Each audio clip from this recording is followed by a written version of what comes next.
news in Ottawa and the Valley.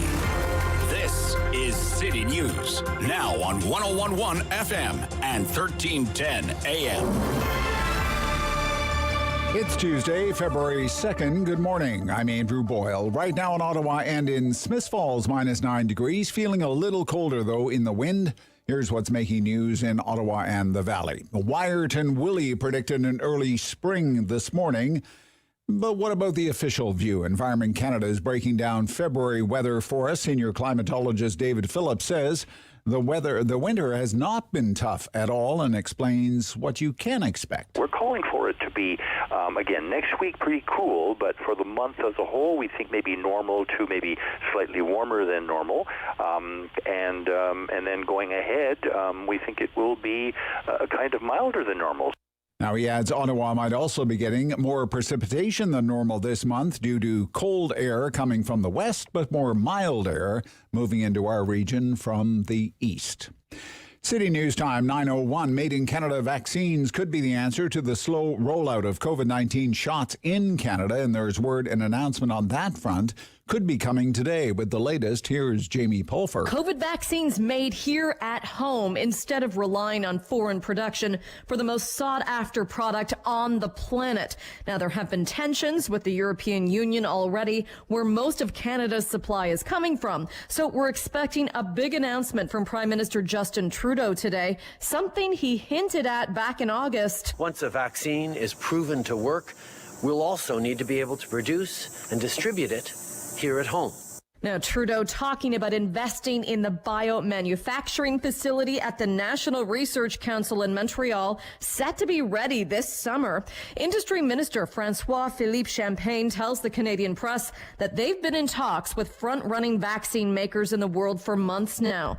This, as a new campaign research poll finds that most people in Ontario, we're talking 52%, blame the federal government for the current vaccine shortage. I'm Jamie Pulfer. City News Time, 9:02, and now your forecast with meteorologist Jill Taylor. Snow and blowing snow as we mark Groundhog Day. The bulk of the snow stays out of our area, though, the high near 0. Scattered flurries tonight, a gusty north wind, -7, and for tomorrow, mainly cloudy with a high -2. For today, the high near 0. And right now in Ottawa and in Smiths Falls, -9 degrees, but feeling a little bit colder in the wind.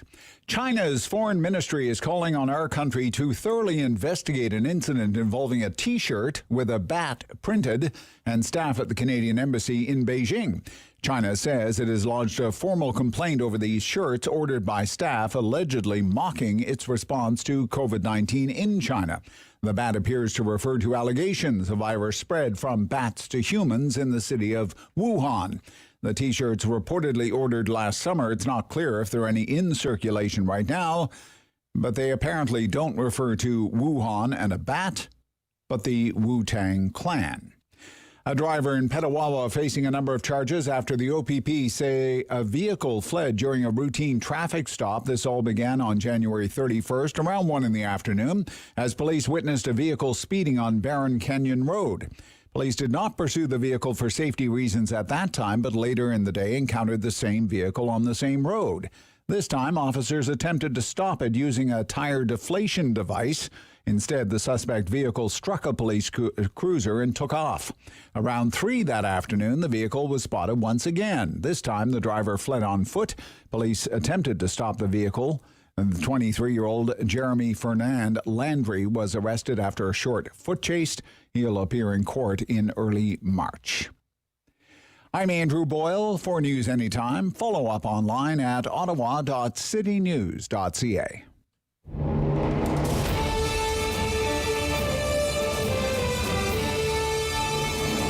Inform your opinions. It's the Rob Snow Show on Rogers TV and City News. 101.1 FM and 1310 AM. I hope I'm wrong. I really do. I hope I'm wrong. I don't think I'm wrong, but I hope I am. When it comes to the vaccination rollout in this country, I hope I'm wrong and that it all works out for the best. Good morning. This is the Rob Snow Show on Rogers TV and City News. We have a great program ahead for you today. we will all be better informed. I guarantee you that we'll be better informed by noon. We will know more by noon than we know right now. For example, why is Israel doing so much better than Canada is when it comes to vaccinations? Well, we'll speak with someone about that this morning. How does an Ontario university go bust? A publicly funded university. How does it go bust? How does it go bankrupt, insolvent? How does that happen? We'll speak with someone about that too. What's going on with the stock market? Hey, you remember a few days ago, GameStop was more than $400 a share. It's $126 a share this morning. So so much for that. One day everyone's piling into shares of an unprofitable chain of video game stores. Next thing you know, that is so passé. Everyone wants to buy options contracts on the price of silver. Why do I have a feeling that's not going to have a happy ending? But we have an expert coming up on the show about that story this morning. Yesterday, we talked about electric vehicles a little bit. We had an executive on from General Motors. General Motors says all of its vehicles will be electric vehicles by the year 2035. And if that's the case, there's a golden opportunity for Canada in what is known as rare earth elements, because you can't make an electric vehicle without rare earth elements, and Canada has lots of that stuff. But does Canada have a plan to dig them out of the ground? We'll talk about that. Guess what? We have an expert on that today. And what happened? What happened in Ottawa's long-term care homes during the pandemic, and how can the city make sure that mistakes aren't repeated? There's a report about that, and Keith Egli is going to speak to the Lessons Learned report. He is the chair of the Ottawa Board of Health, so he's just ahead. And sometime this morning, just throw it right into the mix. Prime Minister Justin Trudeau doing the Rideau Cottage spin session. He has called the media together for 11:15 this morning. What will he say? What will he say? Can you believe him? Should he not have been saying this kind of thing a lot sooner than today? In the middle of it all, you, during the talkback hour, that's our call-in hour, an hour of phone calls, an hour of opinions. We do it every morning between 10 and 11 o'clock. It's the hottest radio in town. Why don't you be part of it? 750-1310. 750-1310, 613-750-1310. You can email me, Rob Snow Show, the Rob Snow Show, the Rob Snow Show at ottawa.citynews.ca, the Rob Snow Show, ottawa.citynews.ca. Gosh, I have so many things I want to ask you today. And a lot of my questions still have to do with what I think is the biggest story in the country. The most consequential story in Canada is the vaccine rollout. Wouldn't you like to see those contracts? Would you like to see the contracts? That's a question I have for you this morning. Would you like to see the contracts that your government, on your behalf, signed with the vaccine companies? Like Moderna, like Pfizer. I'll tell you what, I would. The more time goes by, the more I find myself saying, I'd really like to get a peek at those contracts. Not that I would even understand most of what's in there. But if I was a reporter, I could go over those contracts with an expert. Hey, what does this mean? What does this mean? Can I ask you about this? What does this language mean here? I could go over it with an expert in contract law or an expert in government procurement. I'd ask all kinds of questions, and I'd just try to find out if there are any, shall we say, shortcomings or loopholes, or if something doesn't quite pass the smell test. And I would compare and contrast what is actually in the contracts to what liberal politicians have been saying on the record when they make appearances at Rideau Cottage or in a parliamentary committee. One of these things is not like the other. Some opposition MPs, they want to see the contracts. And you know what the answer is? No, you're not allowed to see the contracts. These are members of the House of Commons. Not allowed to see the contracts. House of Commons Trade Committee asked yesterday the trade minister, hey, fess up, show us the contracts that you've signed with all of these vaccine makers. And the government response is, well, no, take a long walk off a short pier. Which leads to an obvious next question, does it not? Why would your government do that? Why would your government do that if it doesn't have anything to hide? Why would it keep those details hidden from Canadians? You know, the American contracts are public. The contracts that the government of the United States has signed with both Pfizer and Moderna, they're on the internet. You can Google search them. Pop right up. Not our contracts, though. Doesn't it make you wonder what's in there? What is in those contracts? It's a state secret. And I'll tell you what, that's not the only curious thing that's been going on this week when it comes to the availability of vaccine doses in this country. John Ivison, excellent column in the National Post today. Eyebrow-raising report from the public broadcaster as well. Mary Ng is Canada's trade minister, probably most famous for cutting the ribbon on a cow's ice cream in China.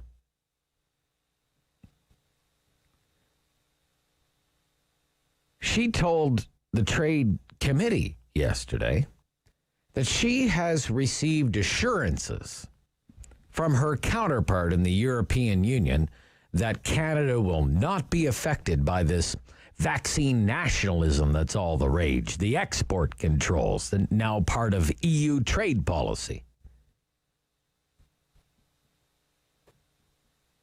But when she was asked by MPs on this committee, do you have that guaranteed in writing, Minister? Is that written down somewhere? Like, say, in a contract? She cannot answer in the affirmative. She has been given what she described as verbal assurances. Verbal assurances.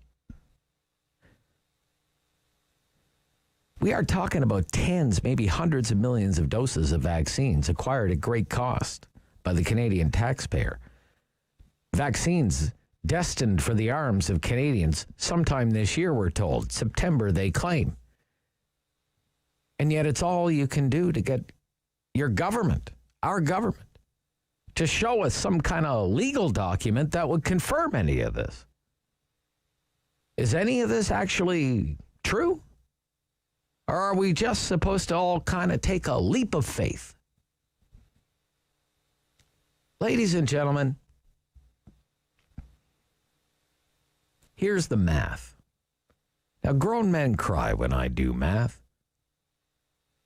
But even I can do this math. Vaccinating everyone in Canada over the age of 15 with at least one dose of vaccine within the next 7 months, which would be the month of September, means giving 32 million Canadians at least one needle in the next 212 days. That means we have to be vaccinating more than 150,000 people every day. More than 1 million Canadians every week. More than 4 million Canadians every month. We have been vaccinating Canadians since December 14th. That is 1 month and 19 days. And as of today, we haven't even administered 1 million doses in 50 days. And in the meantime, there are more contagious variants of coronavirus, and our vaccine supply dwindles daily. That's why this Rideau Cottage thing is going to be about vaccines to be produced in Montreal. Mr. Trudeau's going to announce the Nova vaccine will be produced in Montreal at the NRC facility in Montreal when it opens. Sometime in the next 6 months, which would be a full 1 year and 4 months after the World Health Organization declared a global pandemic. I guess that's what passes for warp speed in Canada. Like I said, I hope I'm wrong. This is the Rob Snow Show on City News.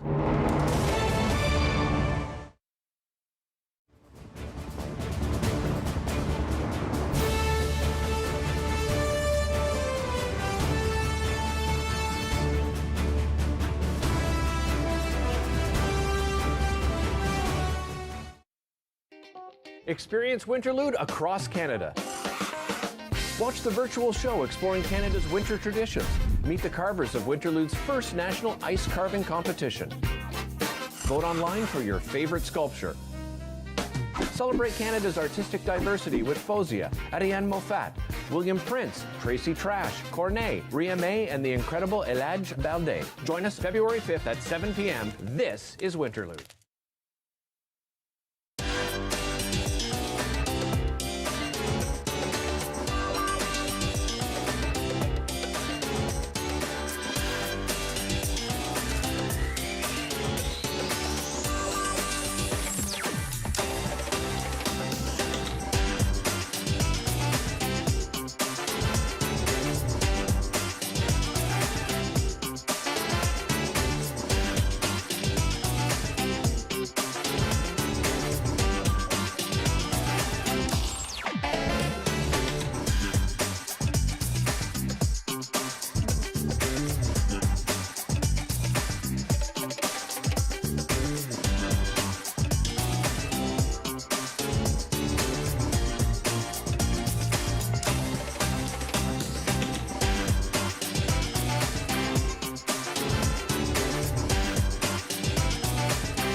Rob Snow Show returns on Rogers TV and City News 101.1 FM and 1310 AM.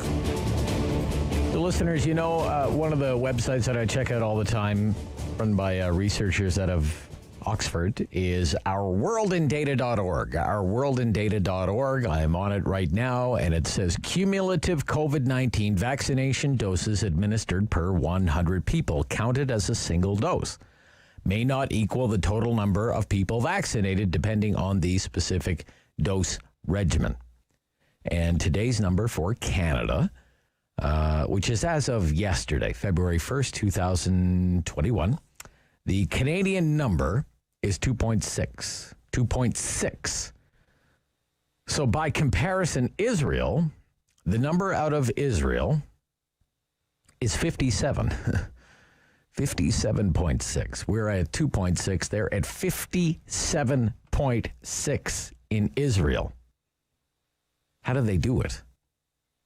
How do they do it? Dr. Isaac Bogoch is here, infectious disease physician and a member of Ontario's Science Advisory Table. Good morning. Hi, how are you? I'm jealous. Okay. They're at 57 and we're at 2.6. Okay. It's easy to be envious. What did they do in Israel? 6 key elements of Israel's successful COVID-19 vaccine campaign. Maybe we can go through these. What did they do? Well, I mean, look at what they did. You look at all those 6 components there. A lot of it is distribution and communication and coordination. That's great. But what's missing there is point number 7, which isn't listed, which is get a ton of access to vaccine, right? You can't distribute all of that unless you have the product. And they were able to get a ton of vaccine early on. I'm not entirely sure how and why that happened. I think, and again, don't quote me on this, there's reports that, they might have paid more. They might have had additional agreements with Pfizer to discuss, for example, data sharing and whatnot. But they got a tremendous amount of vaccine early on. And if you've got that, then you look at those points, it's kind of obvious, right?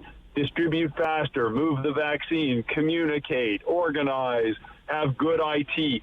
And, on the one hand, obviously it's just natural to compare ourselves to other people. Let's look at Canada and how we're doing compared to this and that.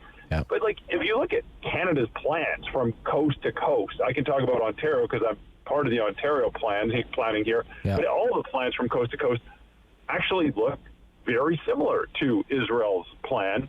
The only key ingredient missing is vaccine. So it really is an issue of supply. Oh, 100%.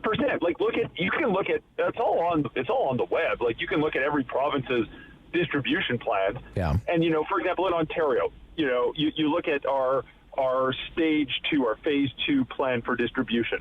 Who's going to get it? How they're going to get it? Well, it's going to be offered in primary care clinics, in the pharmacy on the corner, in mass vaccine sites, in community centers where some people just feel more comfortable going because they don't like going to a doctor's office, in mobile vaccine units to help with underhoused populations, right? It's basically a true mass vaccine effort. Who's going to be prioritized? Well, those over the age of 80, then those over the age of 75, then those over the age of 70, then, of course, people with medical conditions that would predispose them to a severe illness. So, on paper and actually in planning, we have the rollout. It's planned.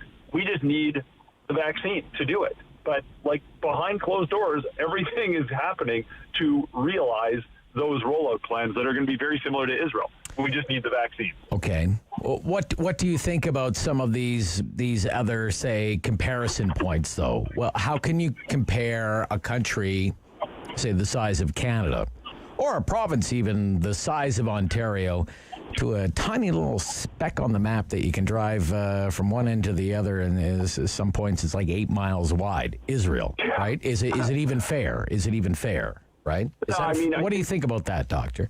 Well, I think the direct country comparisons for just about everything are misguided. Okay. That's not to say we can't learn from other countries. Of course, we should see what other people are doing. We should learn from their successes. We should learn from their errors. We should share information. But when people start to make these direct inter-country comparisons, you kind of shrug your shoulders, right? There's a lot of differences between countries in terms of demographics, geographic, supply chain, culture, of course, comes into it as well, organization, how the healthcare system functions.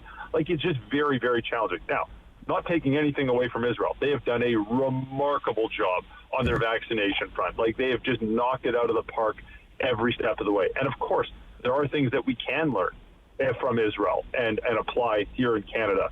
But I also think that, when you scratch the surface and you look at what our vaccine distribution plans are and how are we going to get, 38 million of us vaccinated when the time comes, it actually looks remarkably similar. We just happen to be missing the vaccines.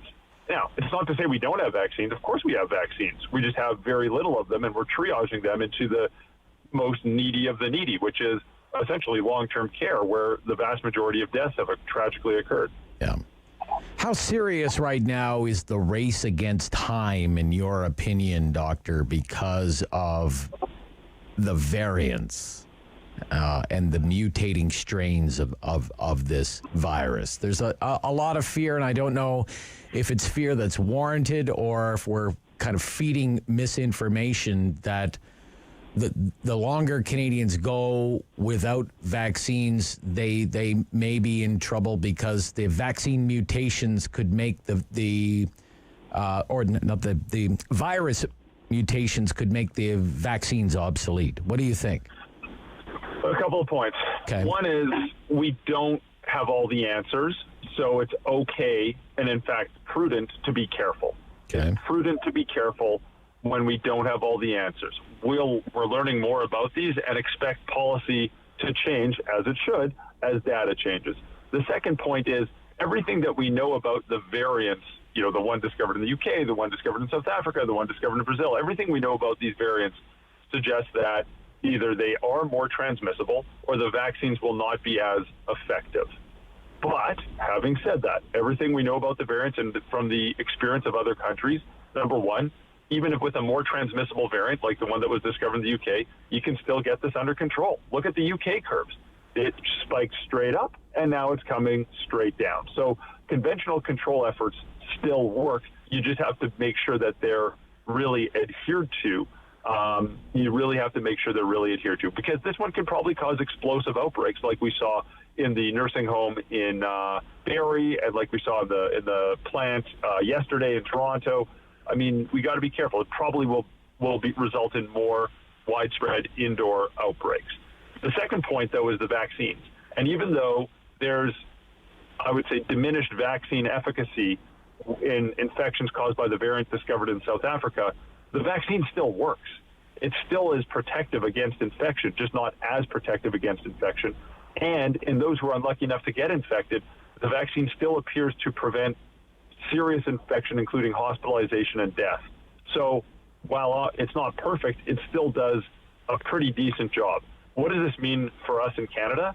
It means we've got to do two things. One is it's going to be harder to keep community transmission under control as we have spread of the UK variant here. It just is. So we have to double down on our efforts to keep community rates low. And the second thing is we've got to roll out vaccination as fast as possible. We really do. It's just another reason to vaccinate. If we do those things, we'll be okay.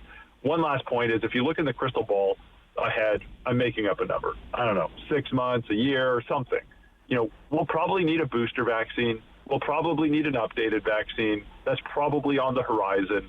And, you know, we'll go with the flow. But for now, make safer indoor spaces and vaccinate like crazy. Okay. Thank you, Doctor. Always nice to hear from you, sir. Thank you. Have a great day. Dr. Isaac Bogoch. He's an infectious disease physician, member of Ontario Science Advisory Table. He says you look at Israel's plan. You can look at Israel's plan. You can look at Ontario's plan. You can look at any provincial plan all across Canada. They're all remarkably similar. The major difference is the supply of vaccine.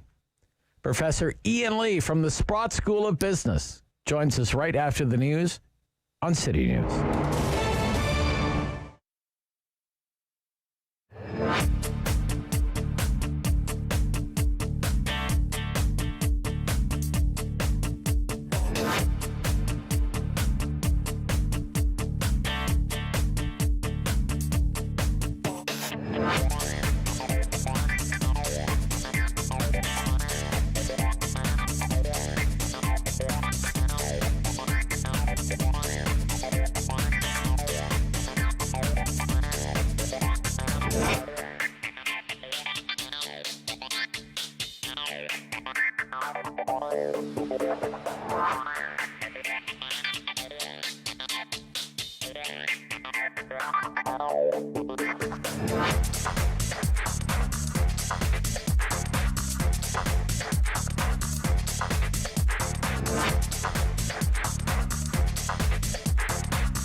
in Ottawa and the Valley.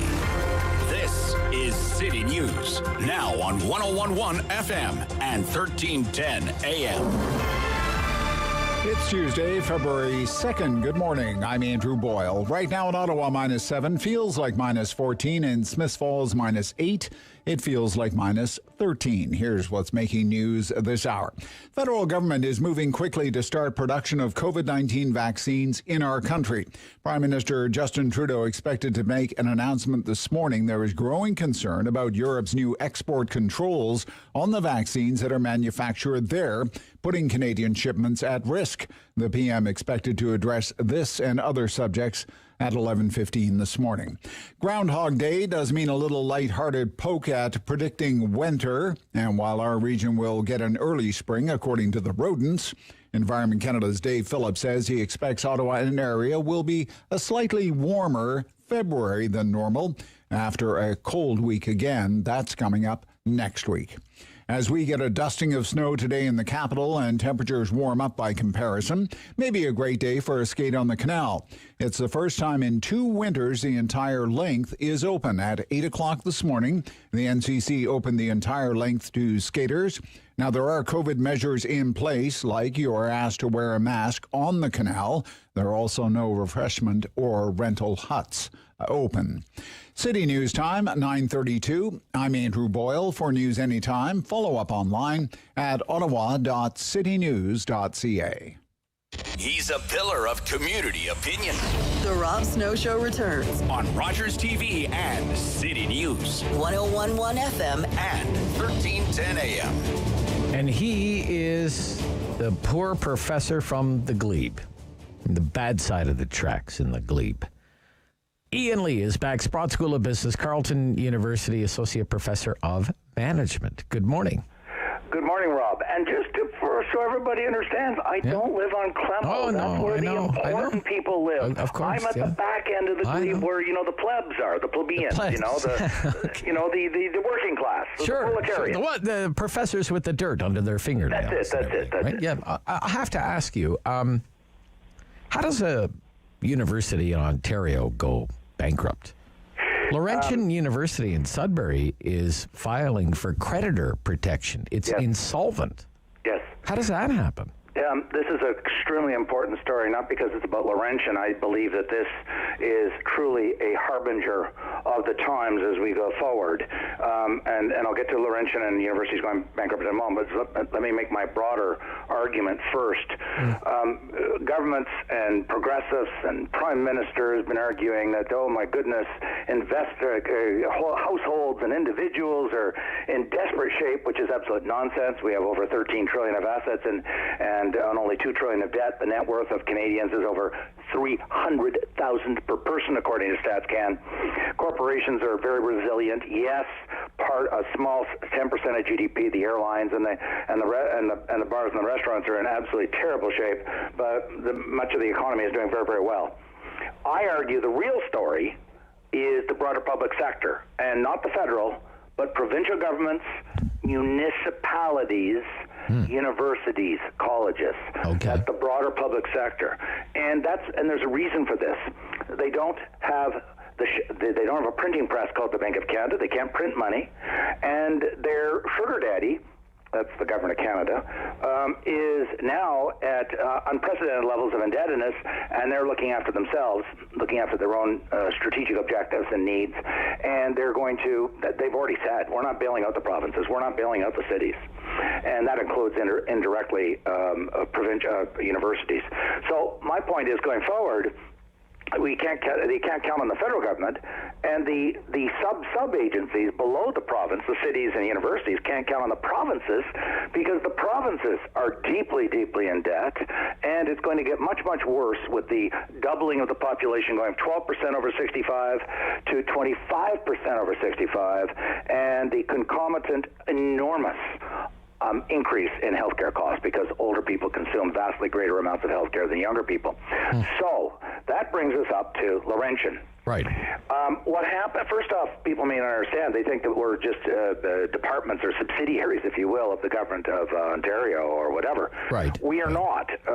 Most, I'm not going to get into the Universities Act and get into the weeds, but most universities, it's my understanding, I know Carleton has been established as a non-profit corporation. Oh. Most universities that I've examined, I haven't looked at every last one of them, but most of them have their own board of governors and their own financial statements, audited annual reports. Right. And they're just like, the Boy Scouts of Canada in a sense. Of course, they have a very different mission. But I mean by that they're autonomous and independent of government. Sure, government can set the tuition fees and that sort of thing, but the government doesn't tell us what courses to offer, how many professors to hire, what wage to pay professors. That's all in the purview of the university. Okay, or if you need, for example, if I could just jump in there, okay, we need a new building for science, or we need a new residence, or we need a new fitness center. It's not you're telling me it's not the province that dictates that. It would be the people who run Carleton, or in this case, the people who campaign to go to wealthy people and not so wealthy people to donate money to build a new building. Governments have historically, the provincial government historically shared the cost of building a building, but they do not pick up the tab 100% at all. Okay. And so you go out. Sometimes you'll get a rich benefactor to donate money, and then you name the building after the rich benefactor. That's why buildings on campuses are named after some people. And you say, why did that person get his name there? Well, because he or she gave a lot of money. Okay, so now let me get to Laurentian, because this is a fascinating story. There was a lot of information on that Globe and Mail story. First off, the president lamented their location. They're up in northern Ontario. And Sudbury. Well, Sudbury. I mean, it's not the end of the world. It's Sudbury, for crying out loud. Rob, I am telling you, I've run into students in Toronto who think that it's the end of the world going to Ottawa. Now, if you think Ottawa's the end of the world, what do you think Sudbury is? Right. Do you think that's Oxford, Henley-on-Thames? I don't think so. And so where am I going with this? First off, it's in a small northerly city that's not where millions of people are trying to go, or hundreds of thousands. And the president said, well, we have very small class sizes. That's code talk for saying either A, we don't have very many students, or B, we've hired an awful lot of professors.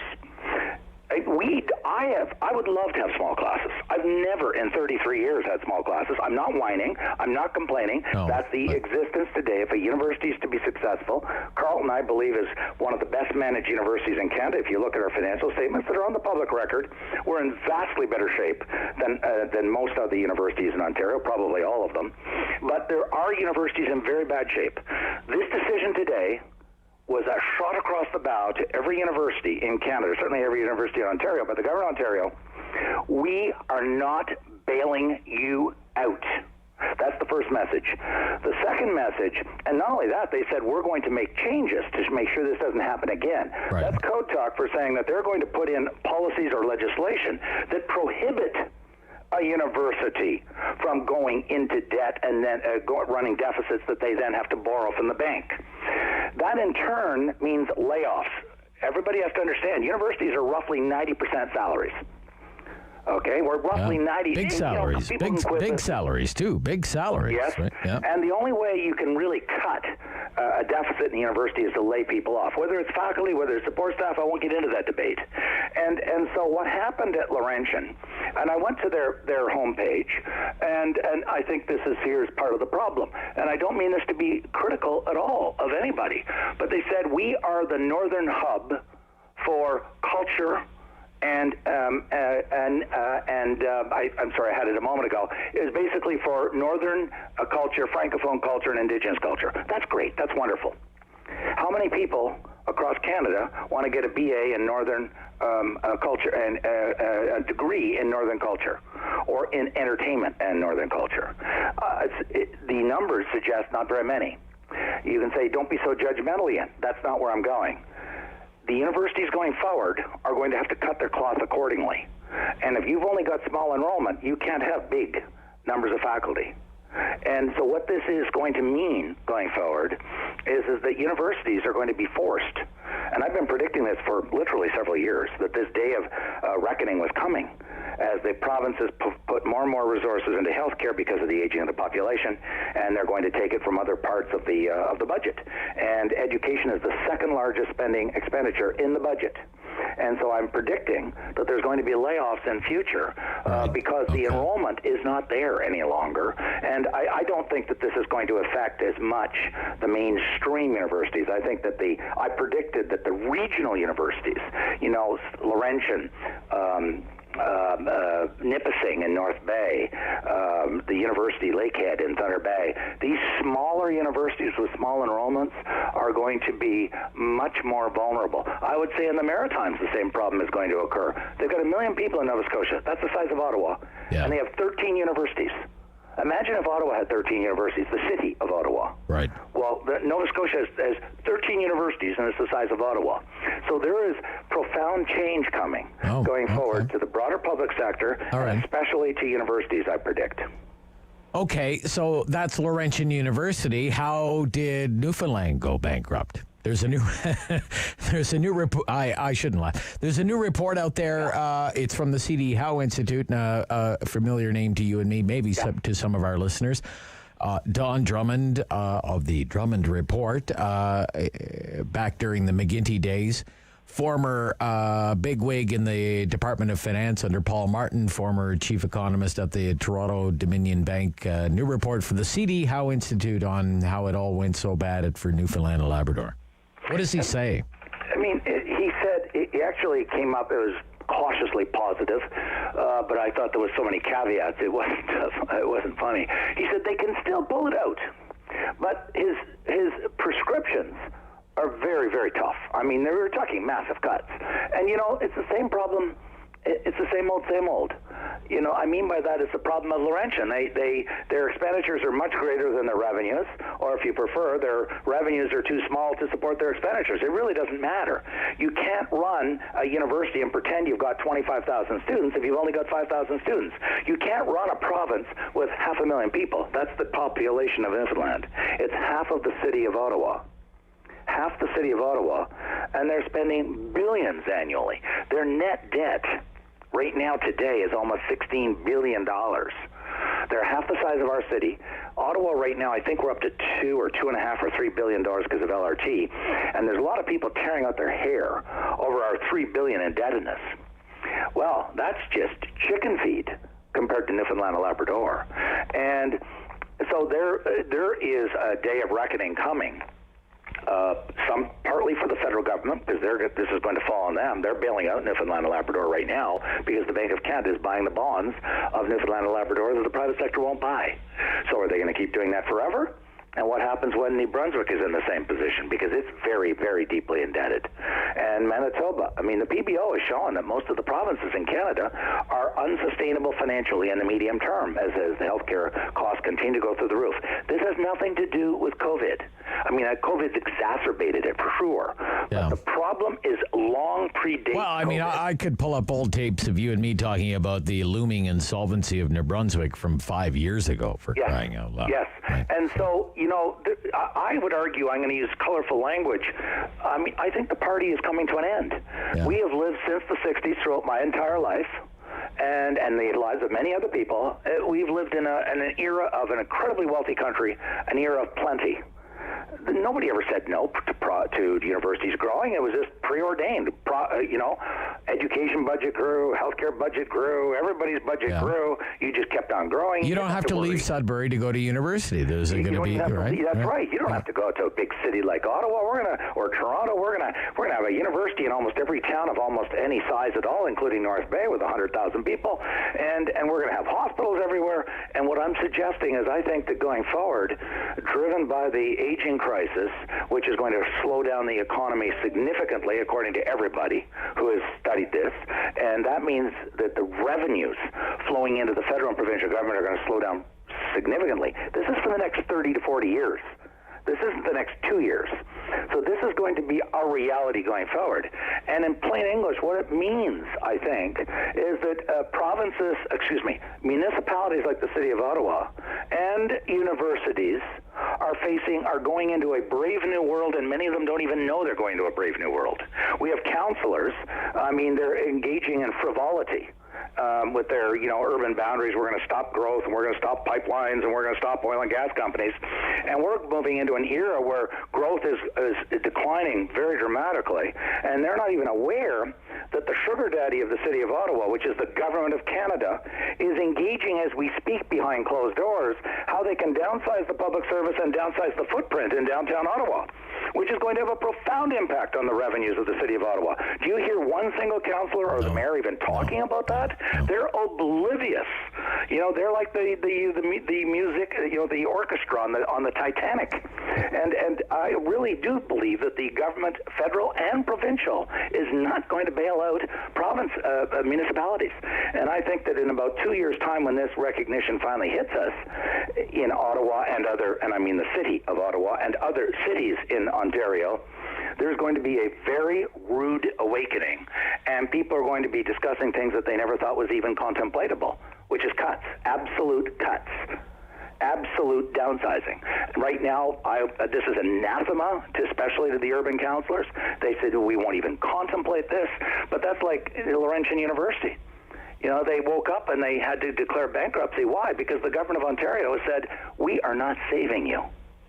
So what's going to happen to Ottawa if they're at a 100 million deficit, a 200 million, a 500 million, and the government of Ontario says, so sorry, we've got to look after healthcare.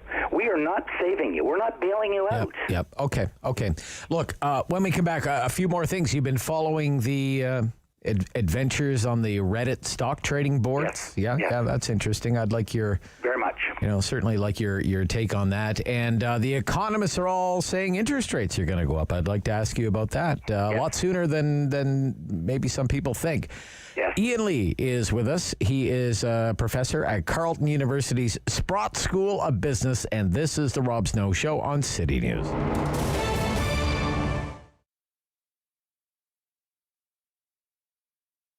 So Rideau Rockcliffe Community Resource Centre has been around since 1982, and it's here to serve residents of Ward 13. So our focus is on helping to reduce poverty in this community, as well as empowering residents to find resilience within themselves. So one of the new focuses of our centre is around food programming. So you'll notice today when we go around on a little tour that we have a number of food programs here at the centre. So one being obviously our emergency food program, which is really great. So residents can come and access food when they are in need. We also have a number of food-based social enterprises here at Rideau Rockcliffe as well.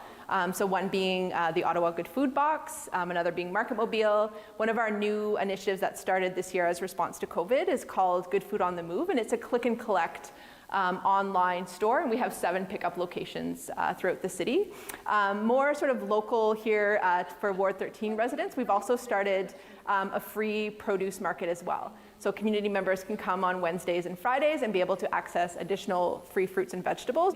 Social Harvest Ottawa is one of the social enterprises here at the Rideau Rockcliffe Community Resource Centre. We operate this great urban greenhouse, and our work is not only to grow nutritious and delicious food, but also to nourish communities with community members here in Ward 13 and beyond. The greenhouse is a year-round project. We're a team of 4 employees working here. We have 2 full-time employees and 2 part-time employees. We focus on growing microgreens from late fall to early spring, and hothouse crops in the summertime, such as tomatoes and cucumbers. The Mission Food Truck we're in our 5th week of collaborating with them to come visit our center, and we just got in on it at the right time. They were looking for new communities to branch out to. They said absolutely. Right now they're funded through donations. They travel around Ottawa and just give out delicious, fresh, hot food to people as well. We have at our center the Ottawa Good Food Box, as well as the Market Mobile. So Ottawa Good Food Box has been around for 25 years, and Market Mobile is a little younger, started in 2014. So they both have the mission and the mandate of making fresh food more accessible and affordable in neighborhoods that lack access to a grocery store. So I think the greatest need that we've seen as a result of the pandemic in our community is people that we maybe have never needed to access our services before, right? So a lot of people have had, layoffs. Maybe they're just not able to work because they have to stay home with their children, over the summer, that sort of thing. So we've definitely seen the need go out, particularly for our food programming, as well as some of our counseling services as well. So it's a heavy time for people emotionally.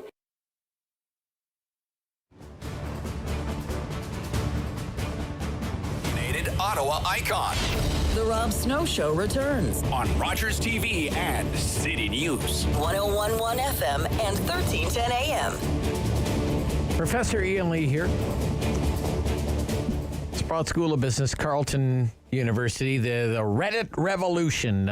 Retail investors taking out the hedge fund titans of Wall Street. What's your take on this phenomena that's gripped the stock market? It's almost the opposite. This is not new. I mean, there's elements of this that are new using social media. I'll get to that in a moment. But this is just a plain old-fashioned vanilla bubble, going all the way back to the tulips, the famous tulip bubble 300 years ago, where some people, listen to my words, a small number of people ginned up, hyped up, and convinced lots of investors that there was a scarcity of tulips. And so people bid them up to astronomical levels. It's the same old, same old. You get a small number of people who see an opportunity to scam the market. They scam the market by choosing something where there's not a huge number. You're not talking water or, carrots or cucumbers that are plentiful. You're not talking going after Google, which is enormously gigantic, or Intel or Pfizer. You go after a small market stock. Small market meaning there's only a relatively very small number of shares, and they're very cheap. What that means in plain English is a small number of people working in concert. This is not a conspiracy. Working in concert because you talk to each other on social media on Reddit, you can move the market. And they realized that. And they had the added advantage that the hedge funds were publishing the list of the companies they were shorting. I don't want to get in.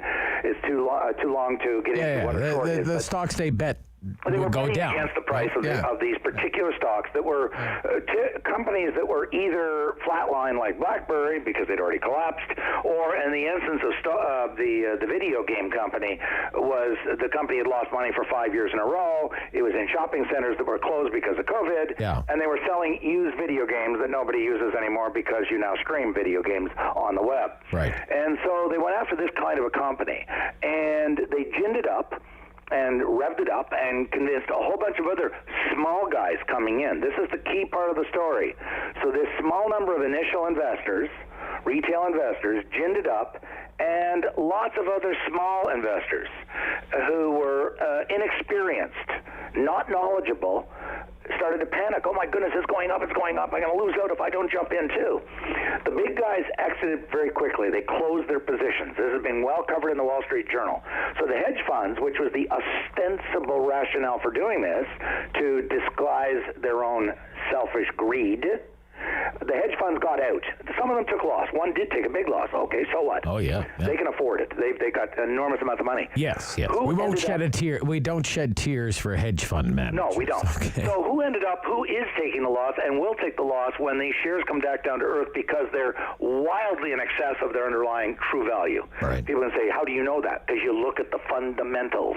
And in fact, BlackBerry put out a press release saying there is no justification for the share going up this high. We're not doing anything differently whatsoever. Nothing materially has changed with the business conditions of our company. So what these early investors did, like the tulip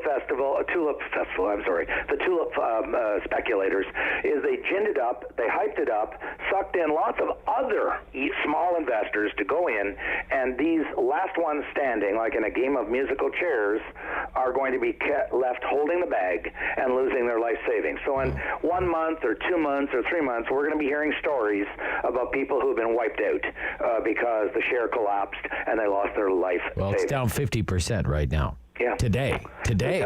I I looked at the company. I went and downloaded a GameStop, and I mean, it's just a joke. It's a joke. There's no there. There's no.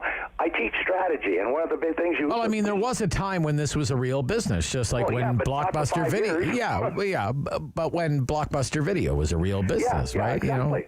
It isn't creating value, and a company share price reflects typically, normally, its underlying value. Yes, you can have occasional circumstances in the short run where the market is it gets hyped like this, and so what happens is they drive up the share price beyond the underlying reality of that share. That's what happened with these stocks that they ginned up, and I think that the SEC, which has been there since the 1930s, Franklin Roosevelt, Delano Roosevelt, created the SEC precisely to stop robber barons and other speculators from playing these kinds of games on gullible investors. So I think they're going to step in, but I predict they're not going to go after the individual investors, because these are like, they had one story about he's a plumber, an unemployed plumber in Melbourne, Australia, and he trades at the stoplight using his cell phone. They're not going to go after these little guys. Right. What they're probably going to do is go after the platforms like Reddit, because they can go after them. They have a presence, and they have a corporate structure, and they have employees, and they have assets. So I think the SEC will go after these structures, just like governments are going after now organizations like Facebook and saying, we're going to regulate you because you're not regulating what's on your platform. Okay. A year ago tomorrow, GameStop stock was $3.95. Exactly. Okay. 4 days ago, it was $469. Yeah. And right now it's $116. In a chain of stores that are closed because they're in shopping centers that are closed, selling used video games that nobody uses anymore because you video game on live on the web streaming. So its underlying business model doesn't exist anymore. It's finished. And the shares are at some astronomical level that have absolutely no relationship to the underlying value proposition of this company. All right. Do you think, we only have a minute, do you think interest rates will go up this year? Yes, I didn't say this year. I said they're going to go up. I mean, I learned from Milton Friedman. We all did. He did win a Nobel Prize, and he did write a magnum opus that was truly his life work, showing, and he went back over 2,000 years of history right down to the present. Didn't matter if they were democratic governments or monarchies or aristocracies or oligarchies or military juntas. Didn't matter. Every time a government gets deeply, deeply, deeply indebted, what's it do? It inflates the money supply so they can pay back the money, because national sovereign governments cannot default. I mean, they cannot go bankrupt. And so they inflate the money supply to pay back the money with cheaper debt, with cheaper money. And that, I believe that this is exactly what we're seeing now. They're saying, well, maybe the central banks in Canada and the States are saying, well, maybe we should be raising the inflation target from 2% to higher. This is code talk for saying we're going to be inflating the money supply. And governments are going to be doing this because they're saying, look, we've got wall-to-wall debts that are unsustainable. So one way, and this is how governments have always dealt with it, this is Milton Friedman, you create inflation, so you're paying back the debt, because the debts don't inflate. I mean by that if you owe $1,000, it doesn't go up when the inflation rate goes up. That's how I paid off my mortgage in the 70s. Inflation was 8, 9, 10%.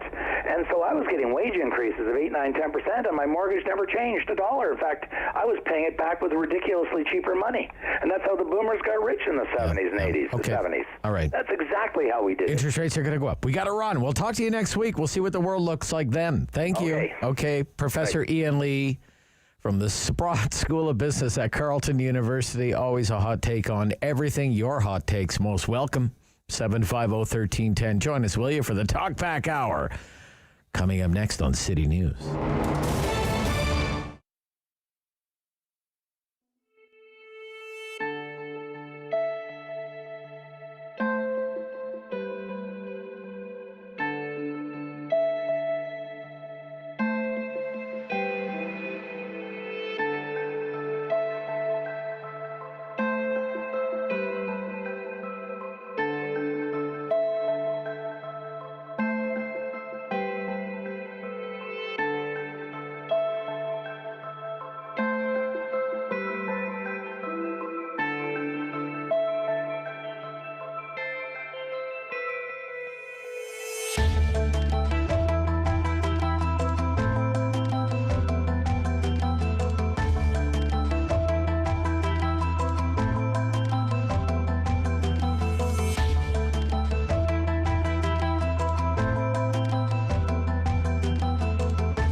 local news in Ottawa and the Valley.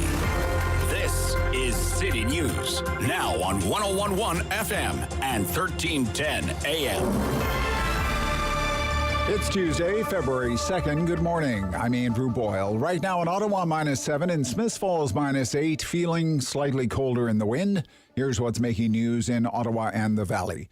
It is a big vaccine announcement expected this morning from the Prime Minister. Reports indicate the country has signed a deal to produce vaccines right here in Canada. City News Parliament Hill reporter Cormac McSweeney with the latest. Canada has so far been relying solely on vaccines produced in other countries, but that could soon change. The National Post reports the feds have signed a deal with Novavax to produce doses of its COVID vaccine at a National Research Council facility in Montreal, which is still under construction but expected to be finished by the summer. The government has purchased 52 million doses from the drug maker, and the aim is to start pumping out those doses in late July here in Canada. Novavax has been working on its shot since the beginning of the pandemic, but approval by Health Canada still expected to be at least a couple of months away.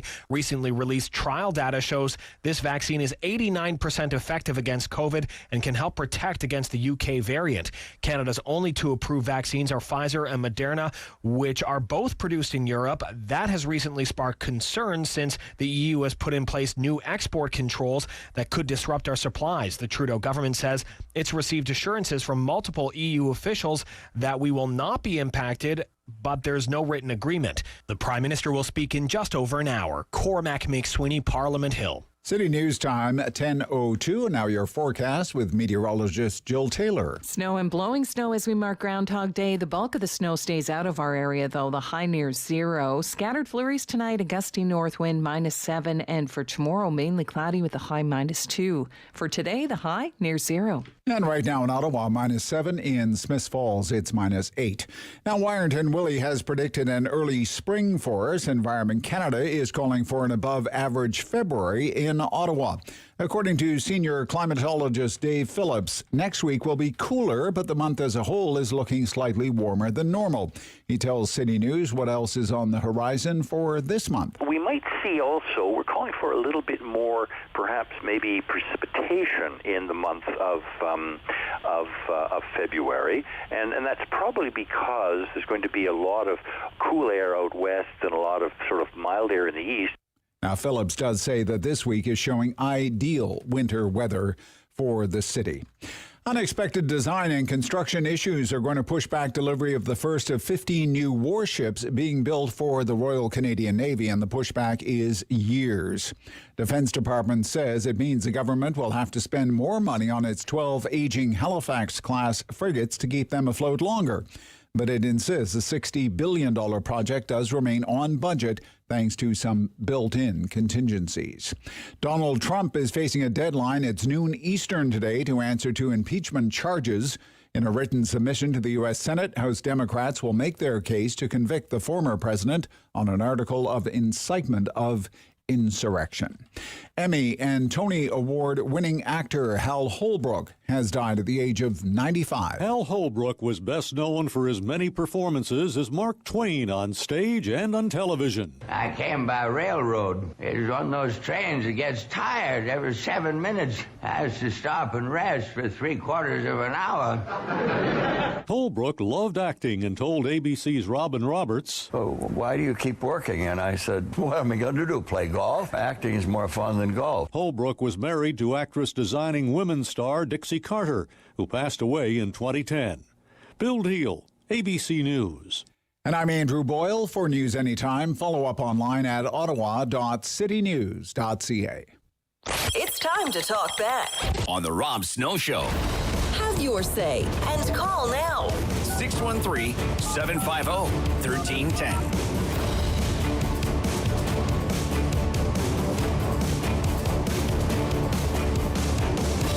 Vaccines in focus again. For the Talkback Hour, and I have some lines available, kind of a different question for you. It's more about the business of vaccines, I guess you could say, for us. 750-1310, 750-1310, 613-750-1310. Look at David over there. He's just sitting there. You got nothing to do. Nobody's calling. Okay? Do you think the Trudeau government, this is my question for you, okay?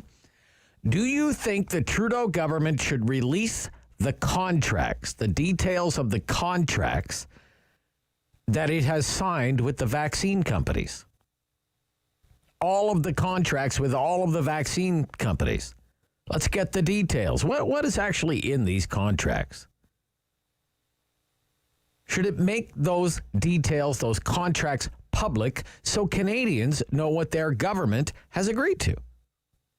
The Trudeau government is refusing to do that. If MPs are asking for the government to release these details, and still the answer is no. 750-1310, 750-1310, 613-750-1310. I mean, wouldn't you like to know exactly what we've signed up for?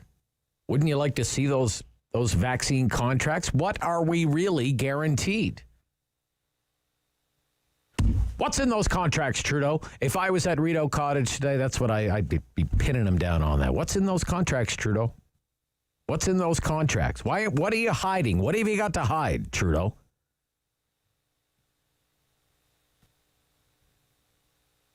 I wonder if any of the reporters will ask him that today. The Trudeau government isn't saying what's in those contracts, won't release the details. It's like it's a state secret or something. 750-1310, 750-1310, 613-750-1310.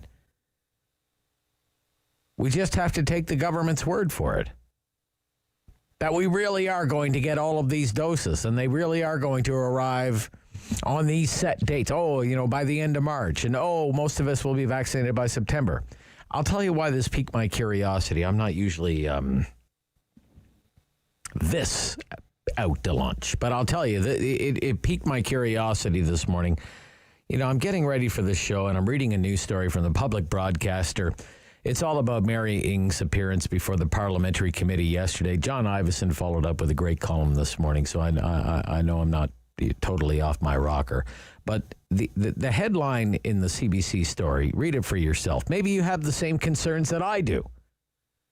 Headline, no written guarantee on EU vaccine shipments, says International Trade Minister. No written guarantee on EU vaccine shipments, says International Trade Minister. No written guarantee. Okay. So let me read a little bit from this story, and I'll tell you why it has me worried. Has me worried for a few reasons. And look, I'm no expert in contracts or international diplomacy, for that matter. I'm just an average guy, okay? I'm trying to figure out why our vaccine plan is going off the rails and what this country's actually owed by these companies, and just how bad it could get if other countries start the vaccination hoarding game. Quoting here, this is the public broadcaster, okay? Testifying at the House of Commons Trade Committee Monday, Trade Minister Mary Ng said the government received verbal assurances in phone conversations with EU officials that Canada's shipments will not be disrupted. Opposition MPs asked Ng why the government had not secured a more formal written guarantee from the EU. Good question. Good question.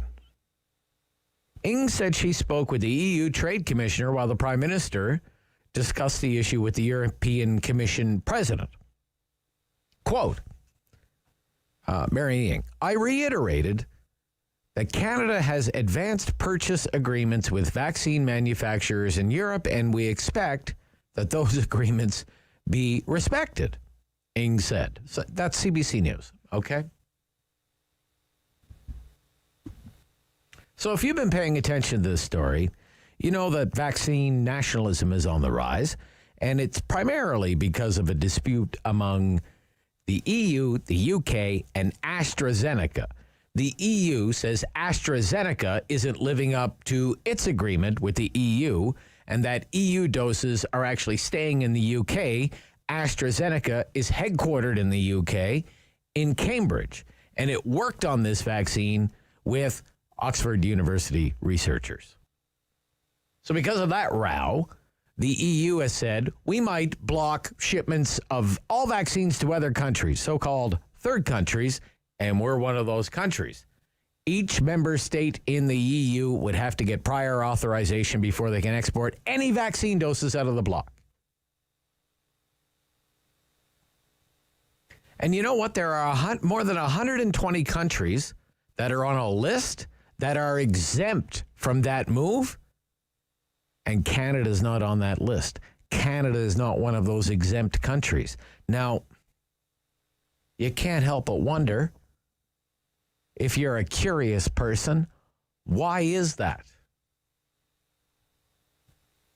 Does it have something to do with the wording in the contracts? Well, unless we're contractually obligated to actually ship them vaccines, so just keep them off the list. I don't know. I have no idea. Nobody has any idea. Let's be clear about that. I don't know. You don't know. Nobody knows. Well, somebody in the government knows, but nobody else seems to know what's in any of these contracts.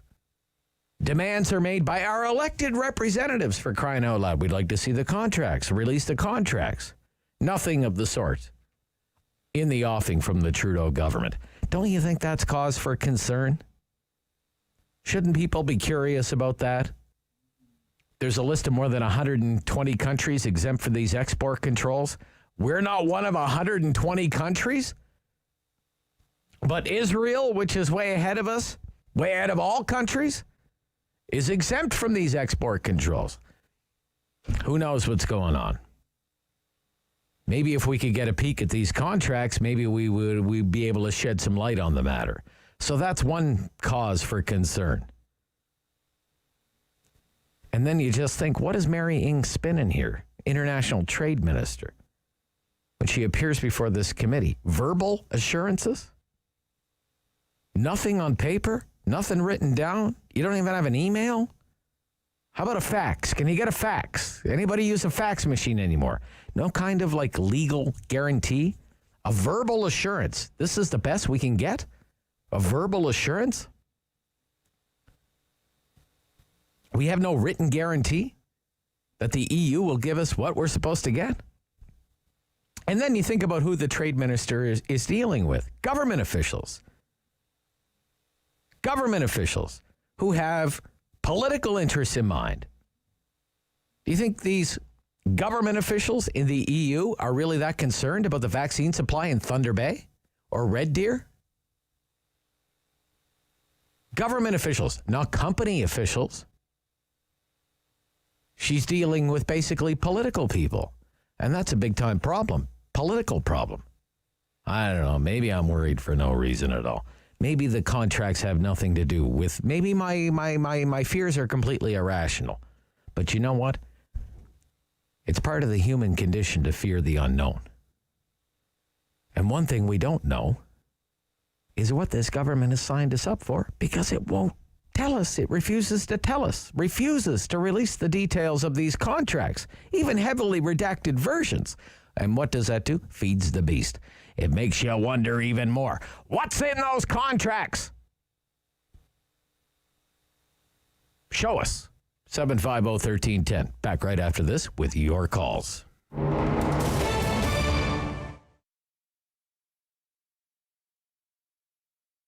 It was devastating, and it's devastating to all small business, but not knowing where it was going to go. But then the renovation market, as people stayed home, took off like wildfire. And for us, yes, we're very lucky, very fortunate that we were able to turn things around. I think a lot of it had to do with our internet presence as well, that I was, kept working on over years, and then it kind of took off. So that was very positive. But now, no, people are staying at home. We're renovating different markets, whether it's a kitchen or a backyard or, your fireplace. They want to cozy things up. So yes, things are extremely busy right now. Right now it's fireplaces, and I think with the snowbirds, a lot of those clients have existing wood fireplaces, so they're looking at inserts. So they want to convert the wood to gas. They don't want to deal with the wood part of it, but they want it clean and easy and efficient, and that's been a major, major increase in our business. The cottage and chalet market has really increased, absolutely. We see that people, that's their staycation now, is either the backyard or their cottage with their close bubble of family. So there's no question that we've seen a big increase in that area as well. I've seen a change in the backyard because now the staycation, from my past being in the pool business, one of our great clients was in the other day and he's in the pool business. He's booking for 2022 for in-ground pools, okay? So I think what's happened now is that's brought everybody back home, and I think maybe down the road, maybe 3, 4, 5 years from now, we're still gonna see people spending time in their backyards and staying home more. The barbecue area, really, we call it the backyard. So you walk out of your house into a backyard, and it kind of looks like that with the fencing and the sky and things like that. So that is just our fun room. It's just, there's a lot of cool gadgets there that has to do with dealing with charcoal and wood pellet barbecues. To go online, you're going to find, you just Google, romantic fireplaces will come up.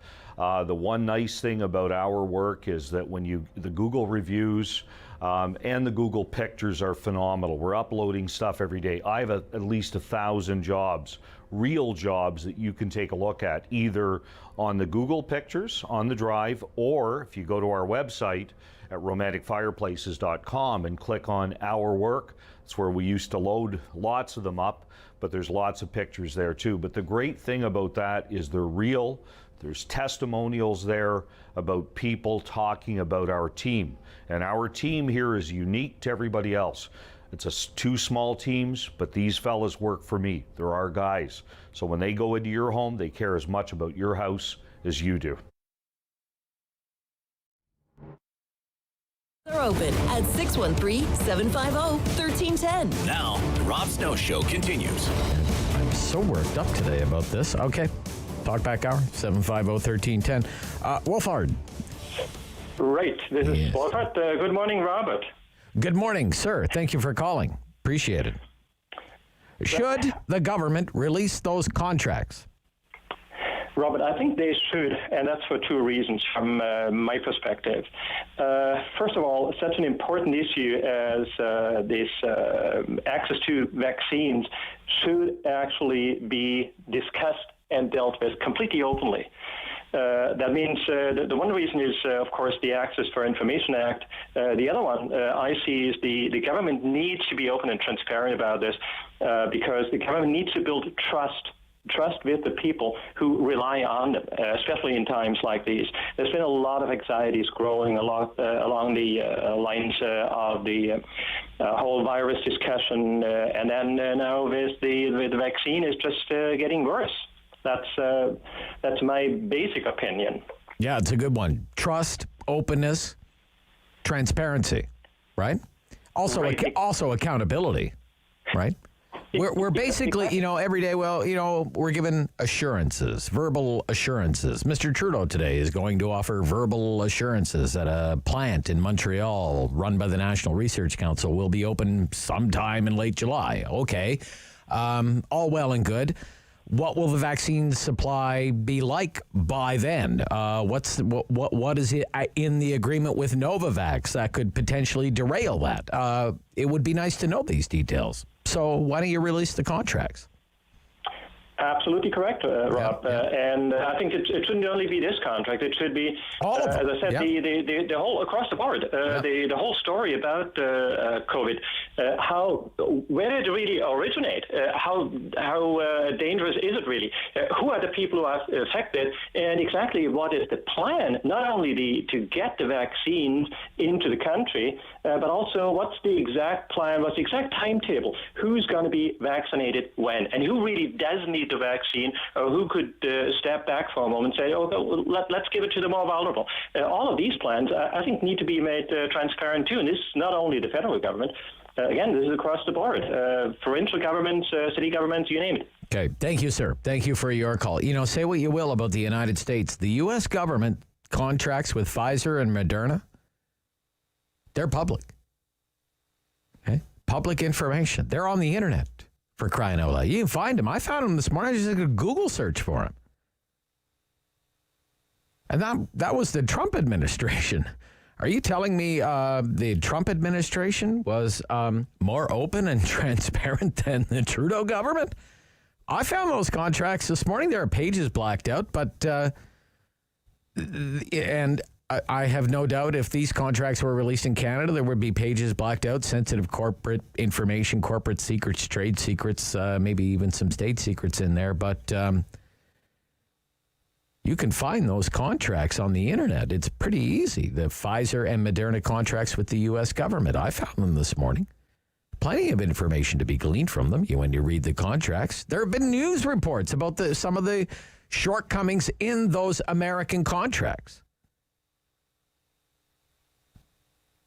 Roger Drummond. Good morning, Roger. Should the government release the details of all the contracts it has signed with the vaccine manufacturers? Yes, they definitely should, Rob. That's something that we have the right to know, but that would probably happen as when somebody threw a couple of $1 million in our bank account, so that's not likely to happen. You know, Rob, I wish people seem to be missing a lot of the point here.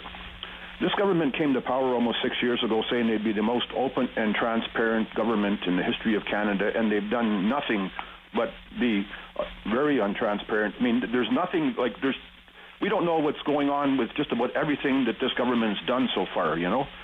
You hear about the shipbuilding contract that's going to be years behind, you know? I mean, and we've lost so much of our...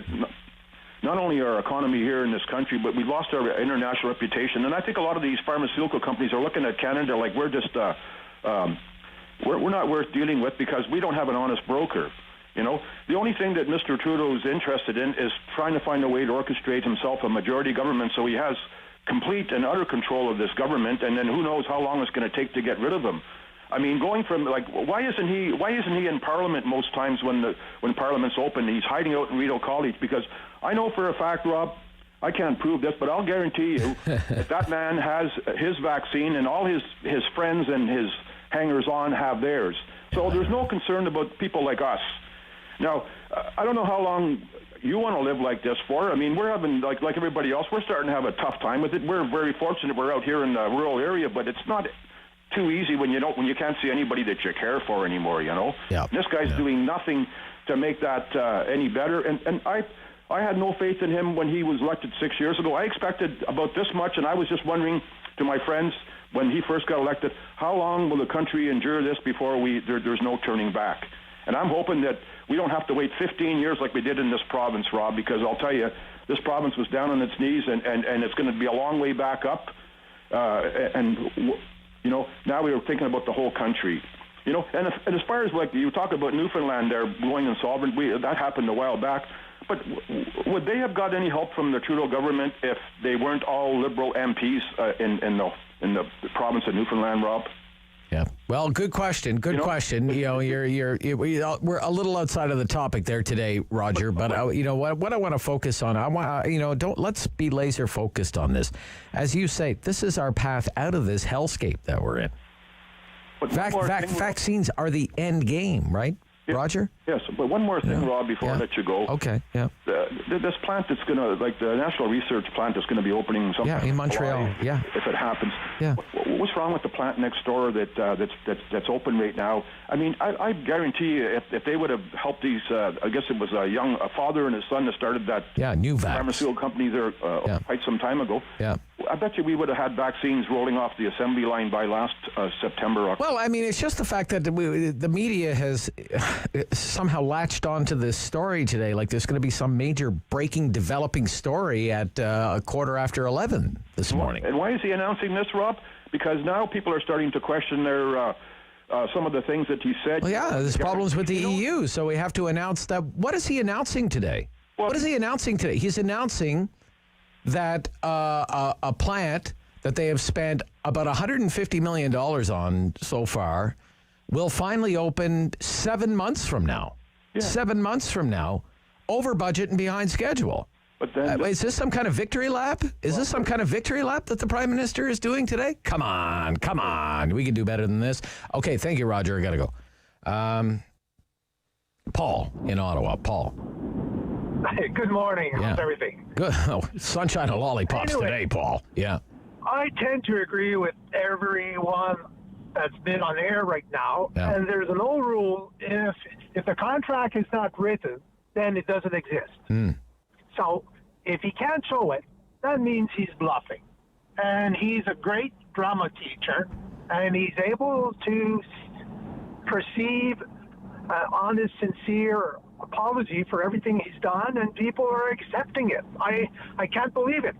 Like, initially, am I right that he signed the first contract for the vaccine with China? CanSino, yeah. There was it was supposed to be a partnership. Like, are we crazy? I don't know. Like, every time he opens his mouth, he surprises me, and people seems to accept what he's saying. I don't know. So those contracts should be made public, right? Don't you think they should be made public? Definitely. There's at least 7 of them. There should be 7 of them, right? Yeah. Wouldn't you like to know what we've signed up for? Oh, definitely, and the cost. And cost? when you sign a contract, it does. Deliverables, Paul, in a contract, aren't there deliverables? You know, we will pay you this, you will deliver this by this day, right? And if not, there's consequences, punitive. I don't know. Yeah, exactly. Like, how many millions of vaccines did we agree with? 380 million doses. 380 million doses in total for all of them. And we're not allowed to know the details of any of this? So we're going to have a vaccine in both arms and both legs? Yeah. Because if we're, 33 million in Canada? 38 now. Yeah, 38. 38. Yeah. Okay. So. Yeah, but we probably have to vaccinate about 32 of us. So, yeah. So nothing makes sense. Yeah. Like, okay. I'm discouraged. Yeah, I would say it is discouraging. Thank you. Thank you, Paul. Thank you. There's a new case number out for Ontario today. We'll have it during our news at the bottom of the hour. It's pretty low. I wonder if there is fine print attached to it. We'll bring you the latest breaking news. We're at halftime here during the Talkback Hour on the Rob Snow Show on City News.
One for local news in Ottawa and the Valley.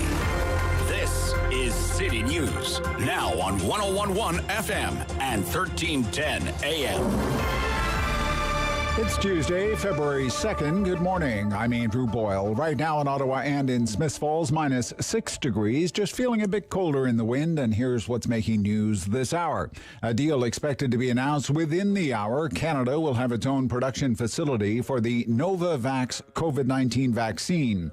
The Prime Minister addressing the media in the next 45 minutes or so to announce the plant in Montreal could be pushing out a made-in-Canada vaccine by mid-July this year. Canada does have a contract with that company for 52 million doses of its vaccine, which in testing so far has shown 89% effective. The latest figures from the province on new COVID infections show just 745 cases from nearly 28,600 tests completed and 14 deaths. However, a changeover to the provincial reporting system by Toronto means their numbers are not included in today's figure. The province says it is expecting fluctuating numbers over the next several days. Of the hotspots reporting, though, 334 of the new cases are in Pyle. Now, Ottawa Public Health has 14 new cases, a drop in about half from yesterday's total. Eastern Ontario Health Unit has 4 cases. Leeds, Grenville, Lanark also 4, and there are no new cases in Renfrew County.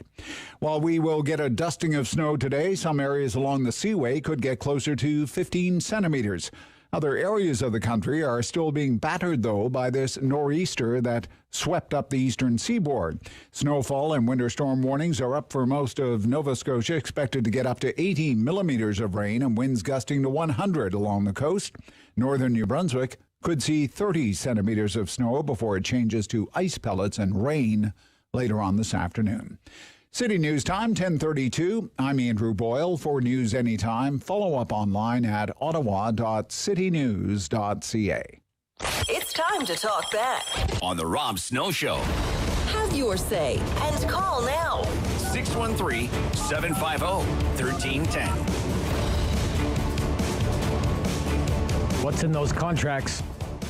Wouldn't you love to know? Apparently, we're not allowed to see it, so it's only our money. When it comes to vaccines, some people in the United States, there have been lots of news reports about what's in the contracts that the United States government signed with the drug makers as part of Operation Warp Speed and vaccine makers who were not part of Operation Warp Speed. Critics, it was the Trump administration, right? So you can imagine there were more than a few critics accused the government of kind of selling the farm, or at least, the tractor, in a rush to get vaccines approved and produced under Operation Warp Speed. And NPR reported back in November that the U.S. government paid Pfizer almost $2 billion at a price of $19.50 U.S. per dose for 100 million doses and an option for 600 million more. But critics said that the government gave away too much on things like intellectual property and something called marching orders. March in orders.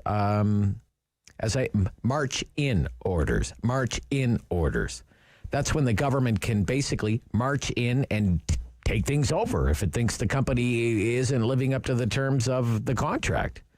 I mean, there are PDF files on the internet, a few clicks of a mouse, of these contracts that the U.S. government has with Pfizer and Moderna. Now, these contracts have entire sections that are redacted. It's hard to know for sure what's in there in their entirety, but there are copies of them on the internet.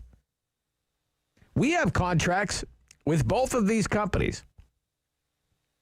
It doesn't sound like anyone's going to get a good look at them anytime soon. And similarly, the contract between the EU and AstraZeneca is also in the public domain. The BBC reported on it just 3 days ago, that both sides decided to release the contract, but it's so heavily redacted, the experts say they did that on purpose so that neither side can claim to have the higher ground on their whole delivery dispute. It's causing all the headaches here in political Ottawa. We have a deal with AstraZeneca. We've agreed to buy their vaccine once it's approved. But good luck trying to find out the details. Good luck trying to find that out. Gosh, you look at how this story has evolved in less than a week. Less than a week ago, this was much ado about nothing, right? This talk out of the EU, Brussels, about export controls on vaccines. Oh, just some sweet talking from the Prime Minister. We'll get all the doses. You won't be able to swing a cat without a nurse giving somebody a vaccine. Well, now there's a list of exempt countries from export controls. It's 120 countries on that list, and we're not on the list. Our trade minister can't even hold up a piece of paper that says this is our handwritten guarantee. I have it in writing. And as for the contracts themselves, they're under lock and key. And as long as this government is in power, they'll never see the light of day. Look, maybe it's nothing.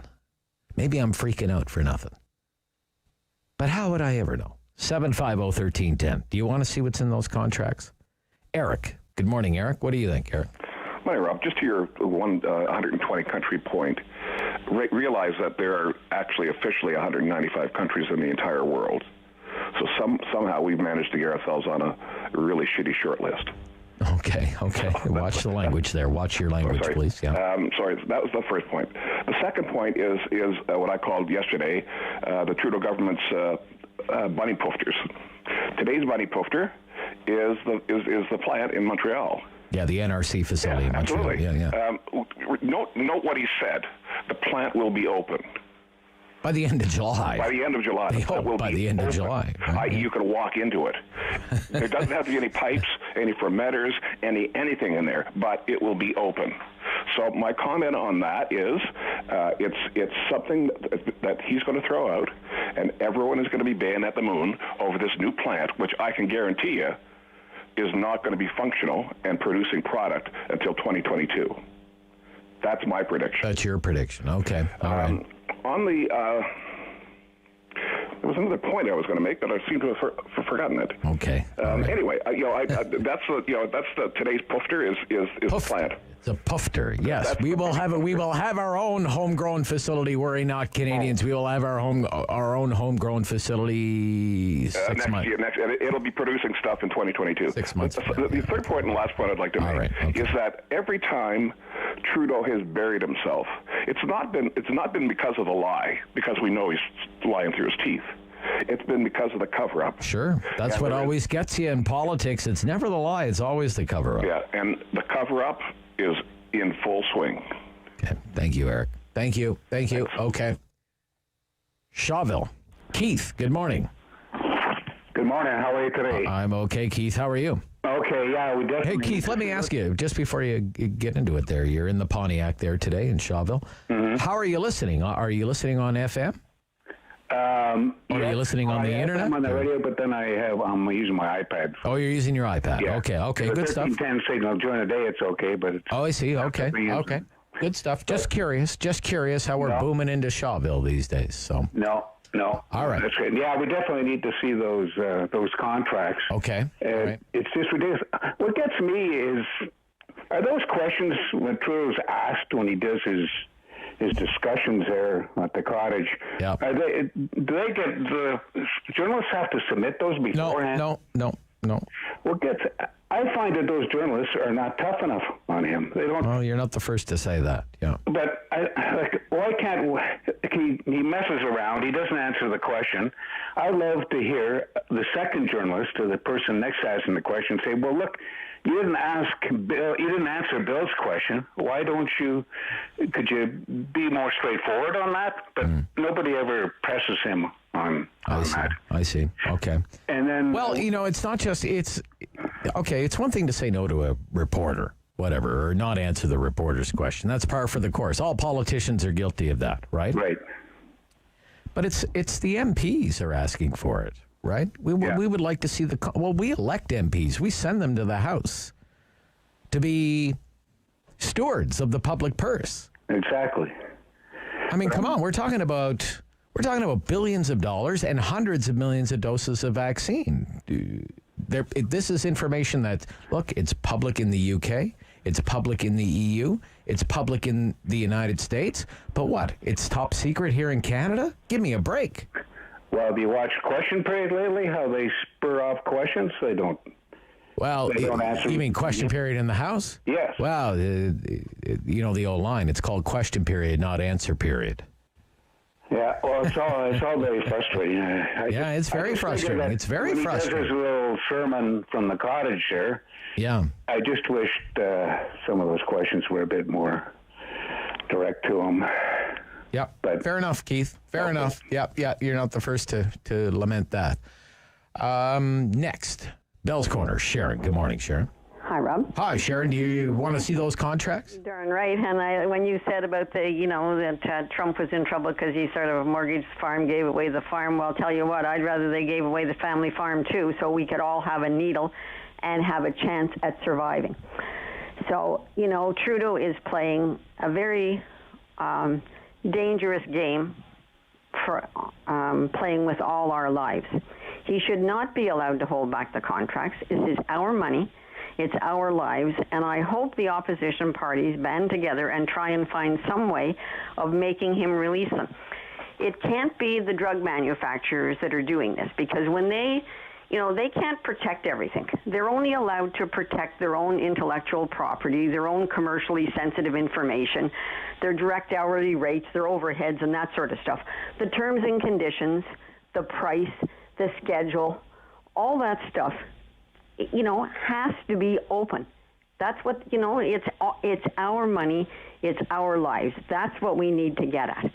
And knowing how stupid the federal government procurement is, they have a very bad reputation as far as I'm concerned. They wouldn't even have thought to protect us against export controls. It wouldn't have crossed their mind. By the time they got around, that the China deal fell through, and they were scrambling, all they could think of was, we want to look good, we want to get stuff on order. I would suspect that the schedules in the contract are not even firm. I would bet you they're target schedules. The companies will be protected from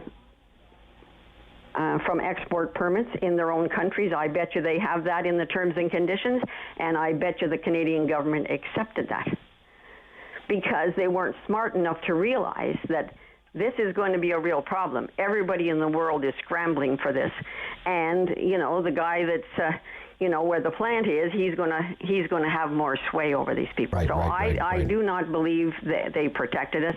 I think what Trudeau is continuing to do is just, play his silly games. He'll come skipping down the steps this morning with that smug look on his face and announce about this, we're going to make these vaccines here in Canada. Why do we have to build a new building? Even on that, we'll make these vaccines in Canada when? Yeah, exactly. 7 months from now. Will we believe anything he says? No. And why did we have to build a new plant? We already have plants that could have been maybe modified.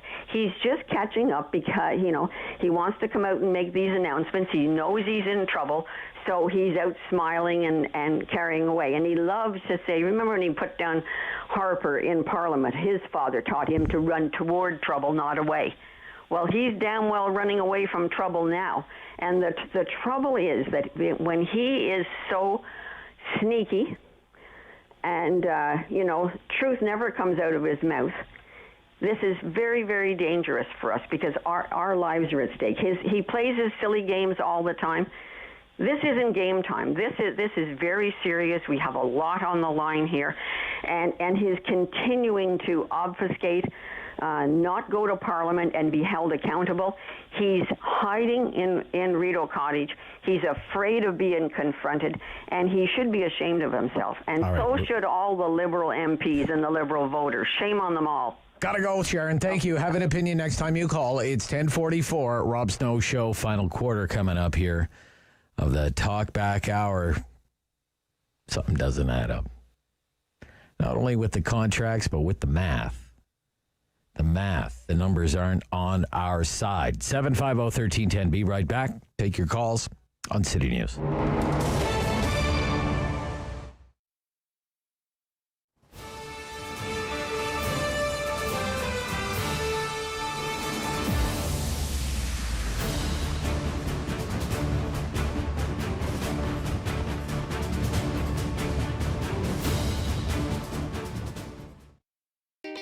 Experience Winterlude across Canada.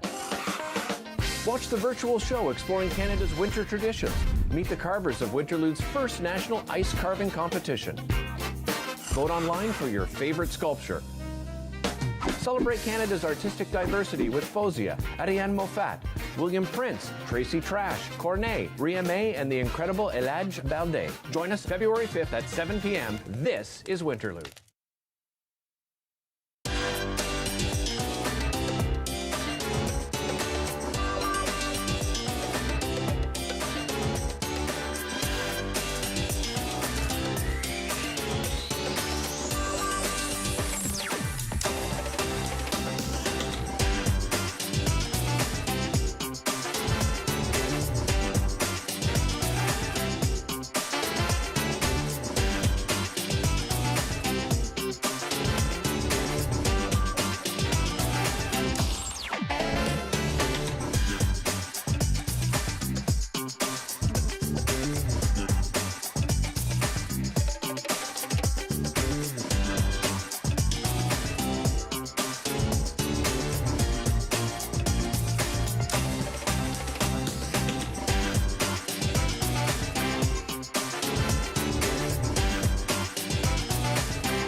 The phone lines are open at 613-750-1310. Now, the Rob Snow Show continues. Final footnote for me.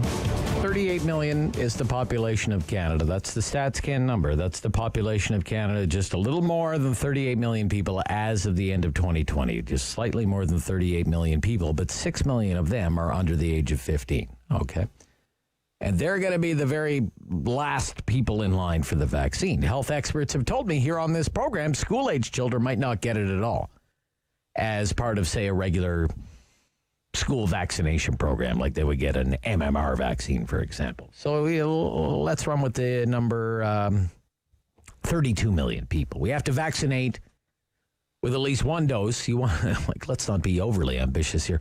One dose, 32 million Canadians over the age of 15, 32 million. And the government says most people have to get a dose by September. By September, let's go with September 2nd, since that's 7 months from today.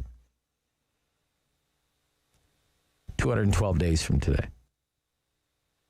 The goal is give everyone at least one dose of vaccine in 212 days. That means the government needs to vaccinate 150,943 Canadians every single day for 212 days.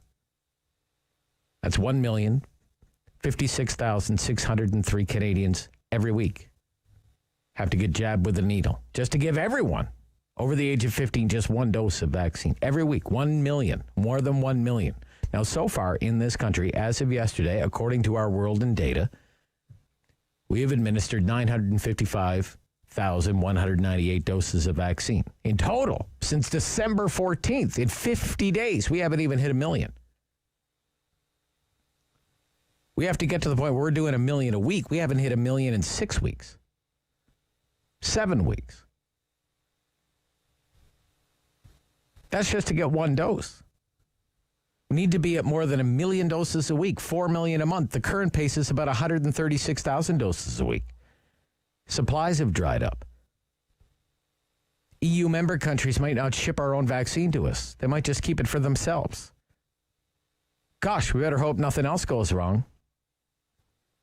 Or call me skeptical, but I don't see how every Canadian over the age of 15 gets vaccinated with even one dose by September. It's just the math. It's just the math. Anne, good morning, Anne. You're on City News. Hi, you've had some great calls. We are just being asked to believe a government that has not been honest with us many, many times. And the fact that they don't want to show us what's in those contracts tells me we're not going to like what we're going to see. And they don't want mass panic, and they don't want everyone to be mad at them. But the thing is, it's my freaking health, darn it. I deserve to know, as a person in the vulnerable age group, when I am going to be able to get a needle. And I think this is just very sad that anyone could possibly still think this government is doing a good job on this. I don't know how they have screwed this up so badly. It's like they've taken a seminar. Honest to God, it's like they've taken a seminar. Seminar on how to screw up. No, we're not going to like it. They're going to fight tooth and nail, and if they win, I think they're 2 seconds away from proroguing, so they don't have to show that what's in the contracts. But I think that's disgraceful, and if there is an election, I hope to God they get wiped out completely. Yeah, well, there's a new poll out today, and it doesn't show that. It has the Conservatives at 28. Conservative numbers keep going down, and they keep going down. The Liberal lead keeps getting wider every time there's a new poll. How stupid are people? Okay. That's my question of the day. Is that rhetorical? No. Kind of. Okay, all right, we'll go. Thank you for your call. David in Centertown. David. Hi, Rob. Do you want to see the details of those contracts, David? Yeah, but they don't want to show them to us because I have a feeling there are no details, and there may not even be any contract as such. It might all be hot air and just what we were told without any action. You know what? It's interesting that I have a few emails to this effect. I don't even think there are any contracts. I don't think what so people either. are saying. I don't think That's so. why they can't show us. They don't exist. All we've ever heard is the word procure. Yeah. That's the only word we've had. If it was actually binding contracts, I'm sure you would have come out, in order to make a big deal of it, saying we have binding contracts that we are guaranteed this number of, but we've never got anything close to that. And also, to factor in, when you were announcing this morning about this announcement coming up about this vaccine manufacturing facility in Montreal that will be opening up. As soon as I heard Montreal, I don't know about you, but alarm bells went off. Okay. First thing I thought of was SNC Lavalin. SNC Lavalin, sure. And buddies and this. Well, and apparently, this facility, I guess this national research facility has been there for a long time. And what there is there's an older facility there. And they were going to make that some kind of vaccine manufacturing facility. And then they decided, no, that's probably not going to meet our needs. So then they kind of, I wouldn't say they scrapped it. They upgraded the plan, and that threw the whole timing out of whack, and now it's way behind. It's like a year behind schedule or something now. So. But it just all added up to, it made it even more worried. It made me think that there's no contracts being shown. Are there contracts? Are we going to be getting any other vaccines? And then with this announcement, it's almost like maybe we're not going to be getting much more, and we have to make our own, and we're in trouble. Okay. Thank you, David. Thank you for your call. Yep. Let's take another one here. 750-1310. Regan, Renfrew. You want to see the contracts? Would there be any point? They would be as redacted out as the wee charity contract. Yeah, maybe. Yeah. You know, there'd be like 5 legible words, but I mean, he couldn't manage a 2-hole outhouse. Never mind manage anything else.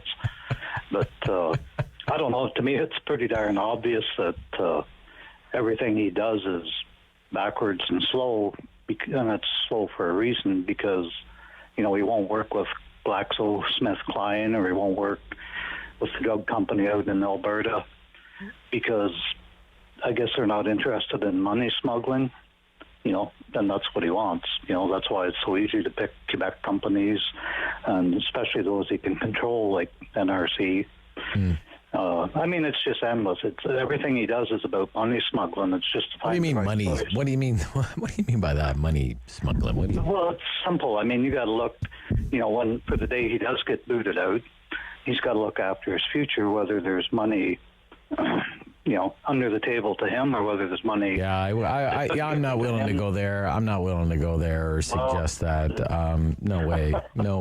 I'm not putting you on them. I'm just saying. Disavow those allegations publicly here in these very litigious times, Regan. So, okay, I think we'll have to. I'm just gonna end the conversation right there. No way.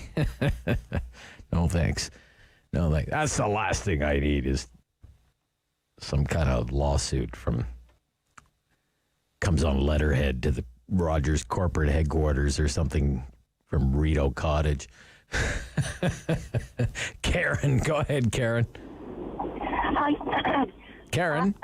Am I on the line? You're on the line. Do you want to see those contracts? Of course I do, and I agree with the other person, the gentleman, that we must not have a contract out. Trudeau would show it to us right every time he comes out of Rideau Cottage. But the thing I want to say, and I cannot believe that our reporters don't do it. If it was a Conservative in power, they would say it every day. We have between 100 and 120 Canadians across Canada dying each day, whether it's your children, your grandmother, your father, your mother, your brother, your sister, and not one reporter is reporting that every day. If it was a Conservative in power, they would have that on the front news. In 10 days, there's 1,200 Canadians dying.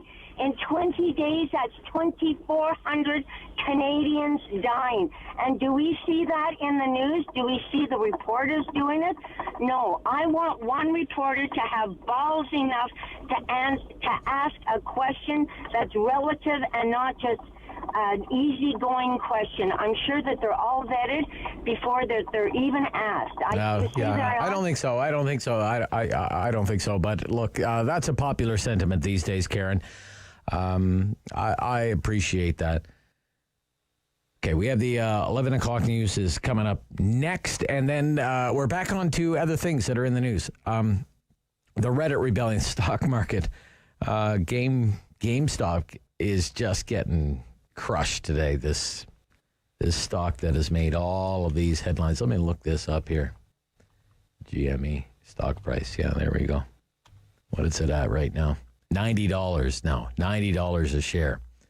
It's down 60% today. Today. 4 days ago, it was, what was it? $469 a share. 4 days ago, it was $469 a share. Hold the line. Hold the line. Yeah. Sell. $90 a share. The Reddit rebellion. Still a big story on Wall Street. We talk about that right after the news. We will bring you some of the Prime Minister's Rideau Cottage event coming up. Can't wait to hear that. Actually, just set the PVR, okay? I'll watch it when I get home. This is City News.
One for local news in Ottawa and the Valley.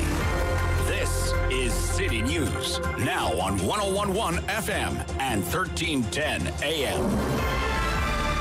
It's Tuesday, February 2nd. Good morning. I'm Andrew Boyle. Right now in Ottawa, it's -6 degrees, also -6 in Smiths Falls, feeling a bit colder in the wind. And here's what's making news in Ottawa and the Valley.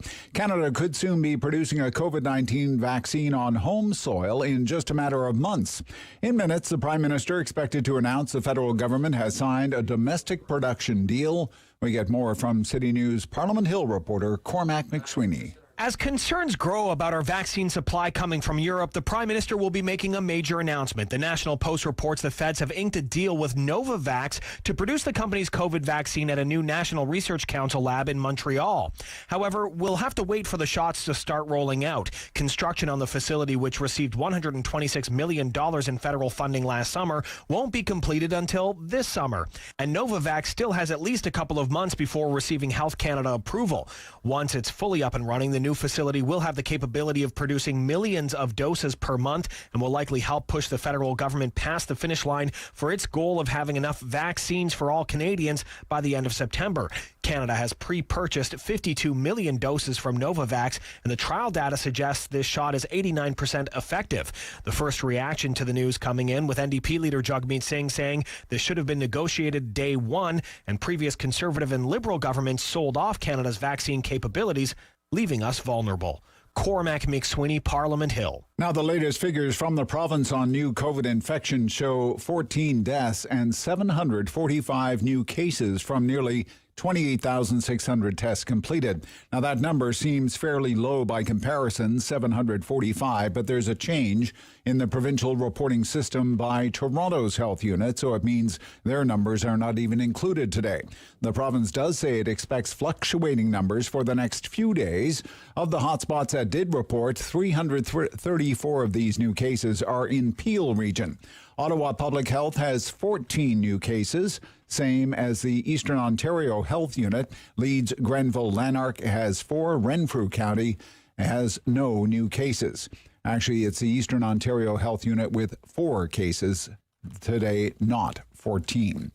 City News Time, 11:03, and now your forecast with meteorologist Jill Taylor. Snow and blowing snow as we mark Groundhog Day. The bulk of the snow stays out of our area, though. The high near 0. Scattered flurries tonight, a gusty north wind -7, and for tomorrow, mainly cloudy with a high -2. For today, the high near 0. And right now in both Ottawa and Smiths Falls, -6 degrees.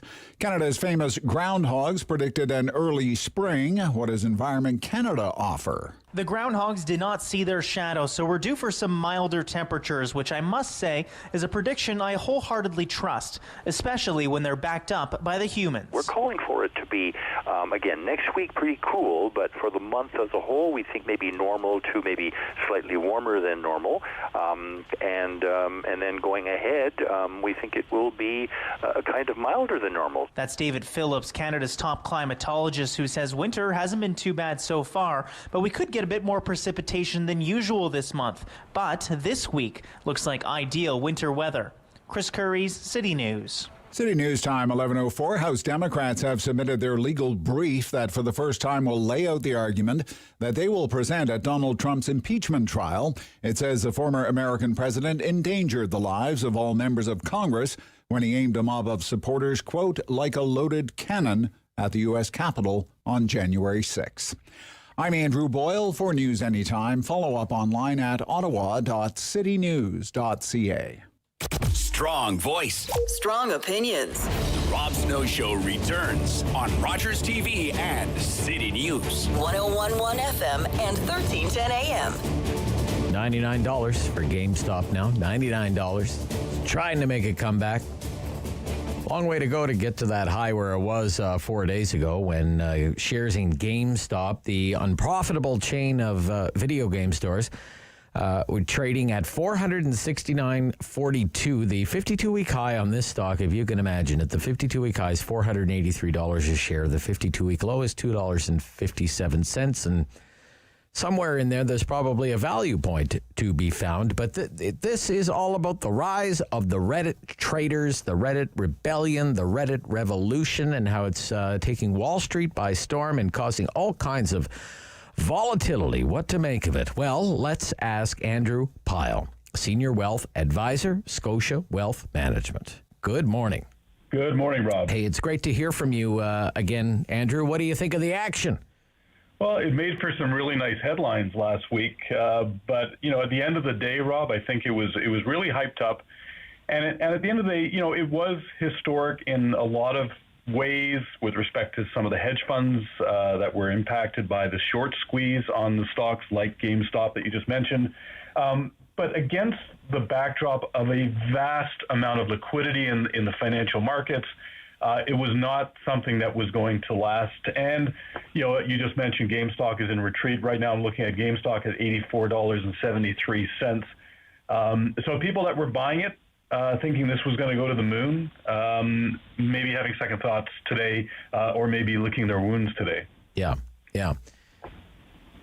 What does it say about the current nature of the stock market in terms of value? You're hearing things like frenzy, bubble, mania, and that this qualifies, that this is kind of like getting stock tips from the shoeshine boy, if you will. Right? What do you think? Any merit to that? What do you think? Well, I mean, the market is a little bit frothy, Rob. The market valuations have improved a lot, but there's some good reasons for that as well, right? The economy's of the world, we will get through the pandemic. The outlook is looking better. And so stocks should rally when the outlook gets better. And, the analogies that people are putting up is that this is just like the tech bubble. Back 1998, 1999, we all know the stories. You're out playing golf with somebody and someone says, I've got a hot tip, buy this stock. It's going for 10 cents. It's in the internet thing, whatever that is called or whatever you think it is. Yeah. And these companies had no revenue. They had no basis for trading, and people lost money. This is a little different. This is a very concentrated situation around, a forum, a web forum, where it's almost like this disenfranchisement. It's like, let's take it to the man. Let's take it to Wall Street. And, I made this comment to a number of people last week, Rob, that if you look at the commentaries that are on that web forum, okay, sticking it to Wall Street, Wall Street's bad. Yeah. Take a look at the companies that were being shorted and the companies that were being bought by these people in the web forum, and look at the top holders of these companies like GameStop. They're not little players. These are big institutional funds. In other words, Wall Street actually made a ton of money last week on these stocks going up to ridiculous levels, way above what the companies are worth. And I think probably what happened, and I would do the same thing if I was managing that money, you're going to sell those stocks when they get to ridiculous levels, and that's why we're seeing this pullback now.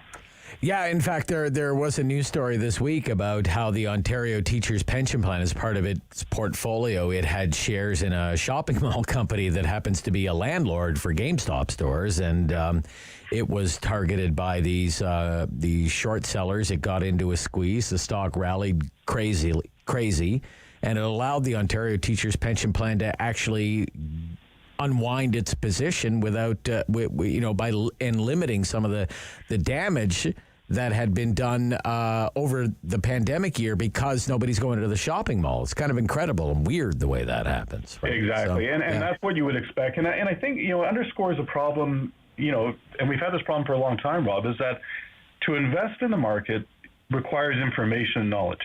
Yeah. You've got to understand what you're doing. And if you don't understand what you're doing, you go to somebody that does understand so that you're not taken down a path that can result in, some financial hardships. And there are people that I know, are on these web forums that are probably very astute investors, but there's a lot of people that probably, don't have a lot of money behind them to begin with, right? Especially after a pandemic. Yeah. And these are almost seen as a Hail Mary. It's like buying a lottery ticket. I can buy this really cheap and I'm going to make a lot of money. Some did.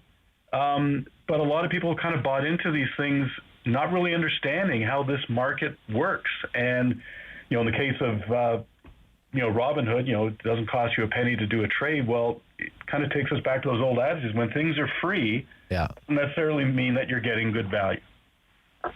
It's kind of like Stuart from Ameritrade. You remember Stuart from Ameritrade? Well, I mean, the trading is so easy. Even Stuart Stuart can do it.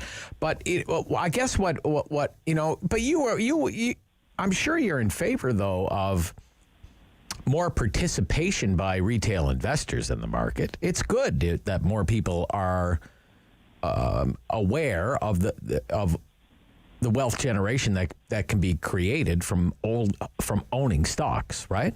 Absolutely, right. So you're all for democratization of the market, right, Andrew? Yeah, and it's interesting that we've been, you've been promoting retail inclusion into the markets for a long time, and we have created securities and platforms that allow that in a very rational sense. So, for example, a kid who's 18 starts working, they open up an RSP account, and they start putting $50 a month into a mutual fund, right? Yeah. Absolutely nothing wrong with that. And if we want to kind of layer on top of that, Rob, and say, okay, in addition to that, let's try to teach people a little bit about how the market works so they understand where their money's going, what happens, and it, even the experts get it wrong, right? It's not a very simple market to understand. But I think, we want that retail inclusion, but I think you need the education to go with it. And forums, for example, on the weekend, you probably saw the headlines. I mean, silver shot up to $30 an ounce because somebody said that somebody was shorting silver. Well, at the end of the day, it was factually wrong because silver's actually been rallying because of fundamentals and a weaker U.S. dollar. But, there were probably people on that forum that thought, hey, someone's shorting silver. I'm going to buy a bunch of silver. Well, I hope they sold it at $30, just like I hope people sold GameStop when it got close to $500. Right. Another complicating factor, especially for, say, novices, when it comes to these things, is leverage, right? Gosh, if you have no real history or background in the stock market, and you're going to get into the business of puts and calls, holy cow! I mean, do you really know what you're signing up for, right? Yeah. I mean, if you're just buying a call option today, Rob, and I tell this to everybody, that the most you'll ever lose on buying or going long a stock or buying an option is what you put into it. So the most you'll ever lose is 100% of your money. That sounds bad, but that's it. You start getting into shorting, you can lose a lot more. But the option story is interesting because before these stocks really took off, options on these stocks were pennies. Yeah. And so for someone that had, $200 in their bank account, could have looked at that and said, I can buy a whole bunch of these options and make a whole bunch of money. And that's where I kind of use the lottery ticket analogy, right? But it's no different than the casino at that point. So we're not investing. We're kind of taking a Hail Mary pass that this very cheap thing I just bought is going to be worth, $1 million. And if it does, for those people that bought cheap things and they're now millions of dollars, I mean, remember Nortel, there was a lot of millionaires created in this country, but they were millionaires on paper because they didn't want to sell the stock and they waited until it was worthless and they basically lost a lot of money. So, if you buy something cheap and it's worth $1 million like your lottery ticket, then cash it in. Yeah, right? yeah. Okay. Andrew Pyle is with a senior wealth advisor, Scotia Wealth Management. So how do you advise clients when stock market news is the news and the stock market makes the front page and people want a piece of the action because it's hot and it's sexy and it's the latest thing? How do you advise people in an environment like that? Well, we always try to tell people, Rob, to kind of look behind the headlines, right? Look beyond the headlines. We're not just going to start looking at the stock market today because somebody on a Reddit forum decided that they were going to try to manipulate the markets and cause damage for hedge funds. We're going to get involved with the markets because we've got some objectives to satisfy. I need to retire. I need X amount of dollars when I retire to sustain a lifestyle that I'm going to be happy with. And to do that, I'm probably going to have to invest my money some way rather than putting it in a mattress. So I'm going to have exposure to the stock market. Let's investigate how best to do that. Is it going on and buying penny stocks or buying call options on cheap things and hope that they do well? Or do we just want to have a good diversified portfolio that will rise over time? And I think that's the way we have to place investments for people beyond the headlines. Today, for example, while we're watching GameStop plummet, the Dow Jones is up almost 600 points. We're having a very good day in the stock markets. And a lot of our listeners are probably in investments that are going to do well today because they're balanced, diversified portfolios that have U.S. and Canadian stocks, those bigger names that don't fly around like GameStop or AMC. That's the important thing, right? To take a step back and look at why we're in the market to begin with. Okay. Thank you so much. Great to hear from you today.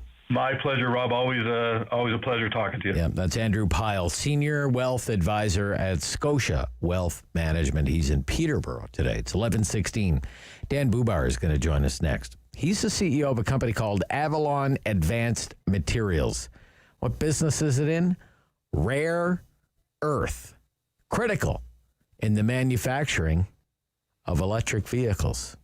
This is the Rob Snow Show on City News.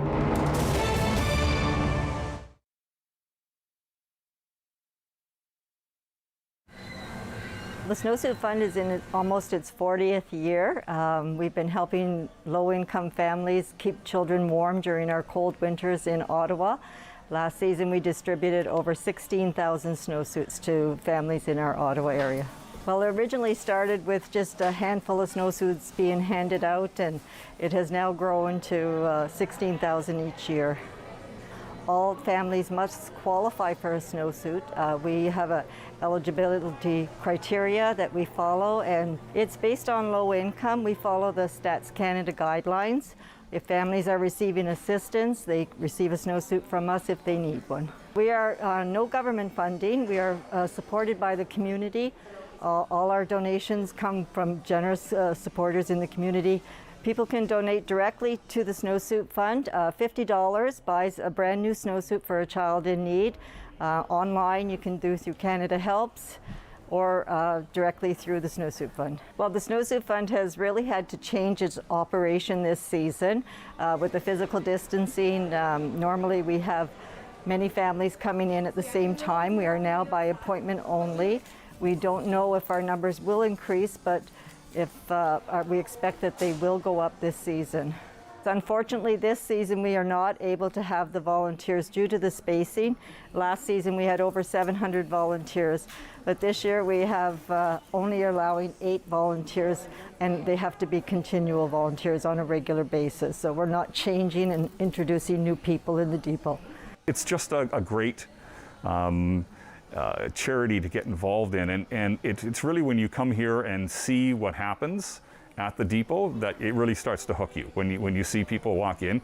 I mean, it's changed a lot this year in terms of how the depot is working, but I was here in the days when families would show up and there could be anywhere from a mother and a single child to 12 family members, getting snowsuits and running back to the warehouse and getting different colors and different sizes. And the one constant that has always stuck with me is when you take a snowsuit out and you see a child's face. I mean, if you want to see some bright eyes and some wide grins, it's amazing. When they leave here, they're just incredibly happy.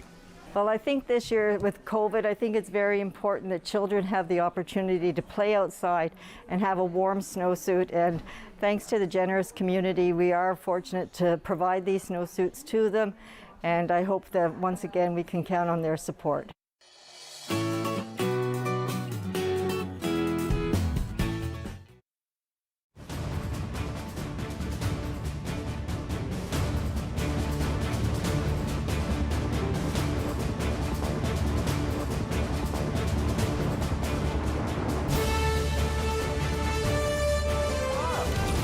Show returns on Rogers TV and City News, 101.1 FM and 1310 AM. Yesterday, we had an executive on from General Motors Canada. General Motors Canada wants every vehicle in its model lineup to be all electric by the year 2035. So, I mean, less than 15 years from now. That presents another economic opportunity for Canada in rare earth elements, base elements, rare earth elements. To make, for example, electric car battery, you need copper, you need nickel, you need cobalt, you need lithium. And the good news is we have all of that and lots of all of that here in Canada. Here, the current situation, though, is that China has really cornered the market when it comes to rare earth elements, even though in this country we have one of the world's largest proven reserves of these materials. We have the largest reserves, but we have no production capacity whatsoever because it's very expensive to do so.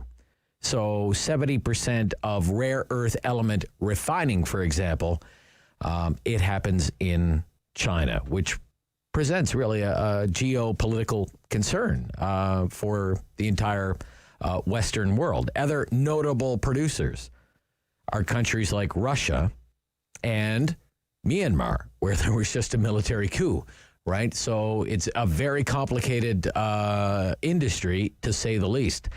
But nevertheless, our next guest knows all about it. He's the CEO, Avalon Advanced Materials. I'm pleased to welcome back to the Rob Snow Show, Don Bubar.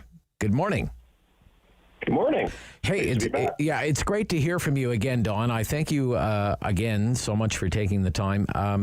What are rare earth elements? Explain it to our listeners. Well, rare earth elements are a specific group of elements down at the bottom of the periodic table, often referred to as the lanthanides, beginning at atomic number 58, that always occur together in nature and are not easy to separate into the individual rare earth elements that are ultimately used. And in the downstream applications. So the challenge has always been on the processing side to recover them, isolate them, and then turn them into the derivative products that can then be used in applications relevant to a lot of new technologies. And the main one is high-strength permanent magnets, actually, that are important in electric motors. I see. Okay. But they are critical in the electric vehicle manufacturing process, right? Yes, in lots of ways. You need these high-strength magnets in lots of different applications within the electric vehicle. Ah, I see. Okay. So you must have been pretty excited to hear that news from General Motors then, Don. That's good news for an industry like yours as well. Part of the... Yes. It looks like we'll finally have some more local demand for these non-traditional commodities like the rare earths and lithium. Now, how would you describe the state of the rare earth materials industry in Canada right now? Well, it's basically... I mean, are there mines, are there refineries, anything like that exist right now? It's just getting started, actually. Our project up in the Northwest Territories, we brought in a new partner from Australia who wanted to do something small scale on a satellite deposit that we had on that property. So we let them take control of it to do that. And they're now getting it started. And there's now starting to be some processing capacity at the Saskatchewan Research Council in Saskatchewan to assist with processing. And they just announced that they have an offtake agreement with a Norwegian company that can assist with the separation of the rare earths. So they're in the process of kind of getting the whole supply chain started in Canada, and that's the key, is get it started, and then we can start to grow the business. And what are some of the challenges in actually, you say, separating the rare earths? Because as I understand it, maybe you're mining for something else, but there are rare earth elements in there, and they need to be separated out and then eventually refined, right? That's part of the challenge, right? Yes. Yeah. There are multiple steps involved, and traditionally it's been very expensive to do that because each of the rare earth elements has very similar properties that makes them difficult to separate into the high purity forms that are needed to make the derivative products. Okay. So what would the vision be? Would it be, say, some mining operations in Canada, but also some refining capacity in Canada? Because as I understand it, most of the refining capacity is in China, for example. That's right. Yeah. So we need to get that capacity started. It is getting started in the U.S., so that's helpful. And European countries, as I just mentioned, are starting to develop that too. So it's going to create more opportunities for new suppliers to access the processing capacity needed on their primary materials. Do you get the sense that either provincial governments or federal governments recognize the opportunity here? Yeah, there's been quite a lot of discussion with the federal government in particular after there was that agreement between Canada and the United States to collaborate on critical minerals supply chains. And the challenge has been for the government to understand what they need to do to help make this happen. And we're trying to help inform them as to what needs to be done. And it's really about helping to attract the downstream players that need it to create the demand that will justify investing in developing the supply. And then we're also trying to remind people that there's also more research being done now that we should be doing too, to innovate more efficient extraction processes to reduce the costs and create a competitive advantage in the marketplace. one of the opportunities we're seeing is going back to historic mine wastes where there may have been concentrations of rare earths in the original resource that might have been developed for a primary base metal. And those wastes can perhaps be reprocessed to recover rare earths and other critical minerals at a much lower cost than it would be if you were starting with a whole new mining operation. Okay. Look, thank you again for your information today on what remains, to me, a really interesting opportunity for the country. I thank you so much.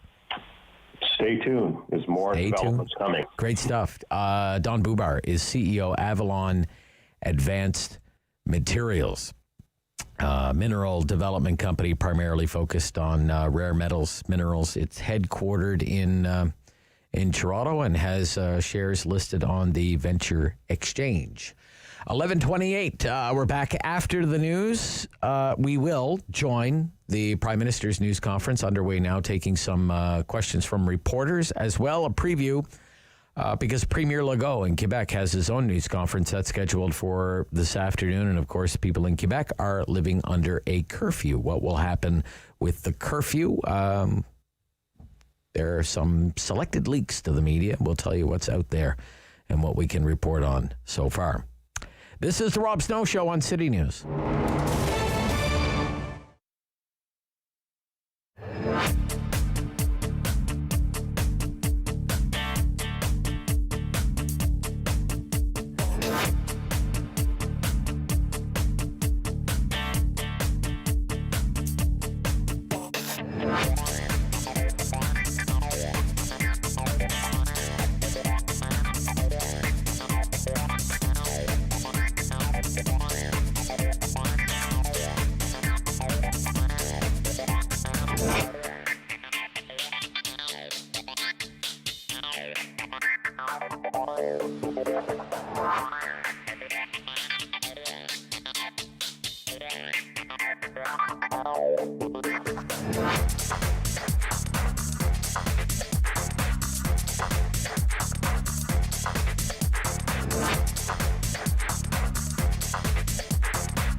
News in Ottawa and the Valley. This is City News, now on 101.1 FM and 1310 AM. It's Tuesday, February 2nd. Good morning. I'm Sarah Buck, and right now in Ottawa, we've got cloudy skies and -5. It's -5 under cloudy skies in Smiths Falls. Here's what's making news this hour. Prime Minister Justin Trudeau says Canada has signed a tentative agreement for Novavax to produce millions of doses of its COVID-19 vaccine in Canada once it is approved for use here. The American company is still doing clinical trials of its vaccine, but if Health Canada approves it, a new National Research Council facility in Montreal will begin pumping out Novavax doses when the building is finished later this year. It would be the first COVID-19 vaccine to be produced domestically. Canada is currently at the mercy of foreign governments, which could at any time slam the door shut to vaccine exports until their own people are vaccinated. That risks becoming more real this week as Europe's new export controls on vaccines take hold, putting at risk Canada's entire supply. of COVID-19 vaccine. There are 745 new cases of COVID-19 in Ontario and 4 more deaths due to the virus. Don't pop the champagne for the low numbers. There is an explainer with this. The low case count due to a major change in how Toronto Public Health reports its case data. It's moving to the provincial method. And that area has been producing the bulk of new cases during this pandemic. Locally, Public Health Ontario reporting 14 new cases for Ottawa. The health unit reported 22 new cases yesterday. Elsewhere, locally, 4 new cases of COVID-19 for Eastern Ontario, 4 for Leeds, Grenville, Lanark, and no new cases for Renfrew County. The health units update their numbers in the afternoon. And Captain Sir Thomas More has died after being admitted to hospital in England with COVID-19. The 100-year-old veteran was knighted by the Queen for raising $33 million for Britain's National Health Service. He set out to raise just £1,000 by walking 100 laps in his garden last spring. I'm Sarah Buchan for News Anytime. Follow up online at ottawa.citynews.ca. Firm. Fair. Fun. The Rob Snow Show returns On Rogers TV and City News 101.1 FM and 1310 AM. The Prime Minister is doing his news conference at Rideau Cottage. Let's listen. March, and we are still fully on track to vaccinate all the Canadians who wish it by the end of September. But obviously, we don't know what may happen next year or in the years to come. There are new variants. There will still be COVID-19 all around the world, even if Canada is able to vaccinate everyone. We don't know if we'll need follow-ups or new vaccines next year. So Canada will now be well placed to produce vaccines for Canadians at home, and obviously in the best case scenario, if we don't need it here in Canada, we will be able to offer it to our allies or partners in developing countries around the world, because this virus isn't over until everyone has been vaccinated. Yeah, thank you. So you're saying that this Novavax vaccine will be for future variants or future waves. And can you also please clarify or provide more specificity on the exact timeline for when you expect production will start? In your comments in French, you said the end of the summer. Does that mean August production or September production? Obviously, we know that standing up domestic production capacity is the right thing to do. We need to restore our capacity in our pharmaceutical industry in Canada to supply vaccines to Canadians, whether it's for further waves of this virus or it's for future viruses. Canada has made a commitment to ensure that we have both the scientific and the production capacity to meet the needs of Canadians, regardless of what the future is. So that's part of what we're doing and why we're so pleased to be moving forward with Novavax. In regards to specific timelines, I think the ministers who are up after me will be able to speak more to it, but my understanding is the production facility should be completed this summer, and once certification is made, we should then be able to start producing the vaccines here in Canada reasonably quickly after that. But for better timelines, you can ask the ministers. Merci. On va prendre une dernière question au téléphone avant de tourner dans la salle. Thanks. We'll take one last question before we turn to the room. Operator. Thank you. Merci. Prochaine question. Raymond Fillon, TVA. À vous. Merci. Bonjour, Monsieur le Premier ministre. Good morning, Mr. Prime Minister. When you arrived, when you were elected over 4 years before the beginning of the pandemic, do you regret not building these facilities to establish domestic capacity earlier? Because then we would have had them and we would be able to produce vaccines now. Answer, I think that the entire planet was caught off guard by this pandemic, and I think that there are many lessons to be drawn from it, and that is why we are investing now in production capacity here in Canada. But I also want to highlight that the investments that we have made in the last 4 or 5 years in science and research, after years of neglect by the previous government, have yielded fruit. They have allowed us to find solutions like we saw in Saskatoon soon, like we saw in Vancouver and with Medicago. We were able to create an ecosystem, a scientific ecosystem over our years in power that has better placed us than we would have been otherwise. Of course, there are things that we might have wished to do faster, and that is why we are fixing things now so that Canada, regardless of the government in the decades to come, will have the ability to respond to this type of crisis. Follow-up? I would like to come back to the travel measures announced last week. Do you have a more precise date for implementation? Will they be implemented before mid-February? And once they are, will they be raised May 1st? Answer, we can take nothing for granted. We will keep the measures in place as long as needed to ensure the safety of Canadians. Since the fall, for months and months now, we have been saying to Canadians to not travel, to not leave the country, because we could not predict either the trajectory of the virus or the measures that we would be taking. So I understand people who are in a difficult situation, but we have said very clearly that we would establish measures to ensure the protection of Canadians, that there could be very little notice on the measures implemented, and concerning mandatory testing and the 3-day quarantine in hotels. We hope to have that implemented within the weeks to come. But people are working very hard to create a system so that it is established before people start traveling for the March break. Prime Minister Kevin Gallagher, CTV National News. Now, the UK has vaccinated about 14% of its population. Canada's at 2.5%. The UK, similar to Canada, at the beginning of this pandemic, had next to no domestic production capacity for vaccines. So the UK ramped up, Canada did not. Why is Canada lagging behind? I think there are countries around the world that work extremely hard to develop their scientific capacities, to expand their manufacturing. I'm very pleased. I was very pleased last September to announce investments in the Royal Mount facility that's going to lead us to having vaccine production capacity as of this coming summer.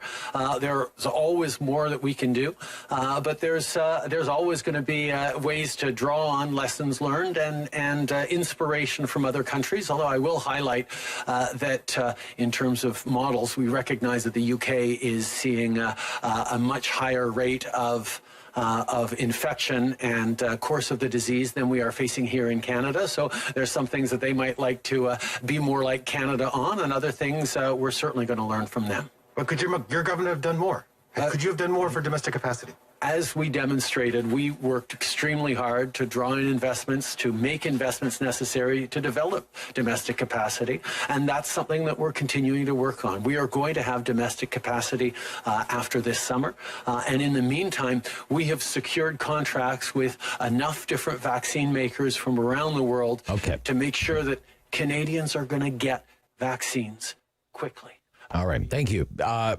Mr. Trudeau announcing a tentative agreement with Novavax to produce doses of the Novavax COVID-19 vaccine in Montreal once it is approved for use here. It will be manufactured at the NRC facility in Montreal.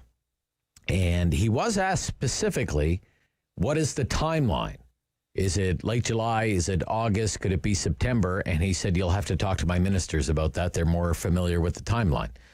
David is working on isolating that little part of his news conference. Now, speaking of Montreal, let's go there right now. City News Montreal. Alyssia Rubertucci is with us, reporter with City News Montreal. Good morning. Good morning. Hey, How are you? It's the place to be, Montreal, right now, isn't it? That's where all the action is. It is.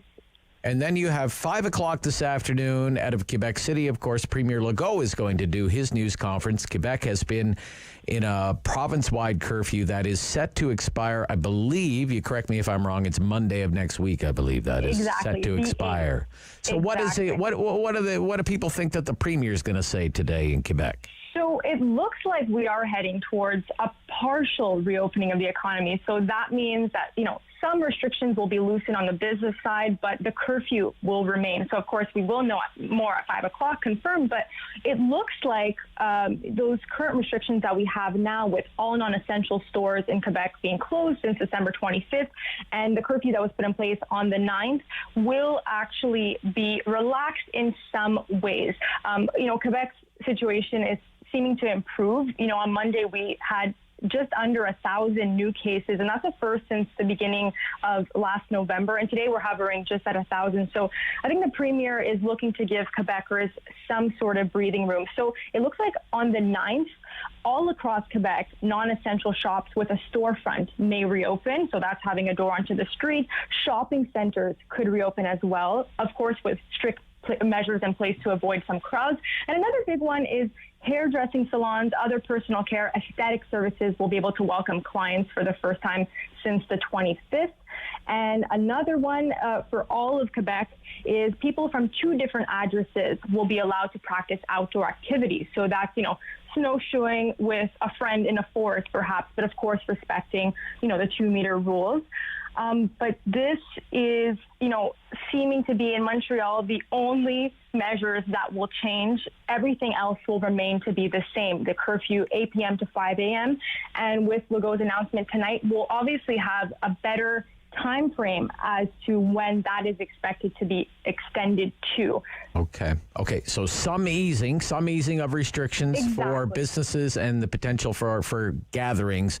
But as for that curfew, again, first government-imposed curfew in Quebec, likely to be extended by all accounts, right? Okay. But in terms of different regions in Quebec, we are looking like we're heading towards a color-coded zoning like we had at the beginning of the second wave. So green, yellow, orange, red, most of Quebec will remain red. But there are some areas, so these are, areas that aren't very badly hit, the North Shore, the Gaspé, that hasn't recorded a single case in days.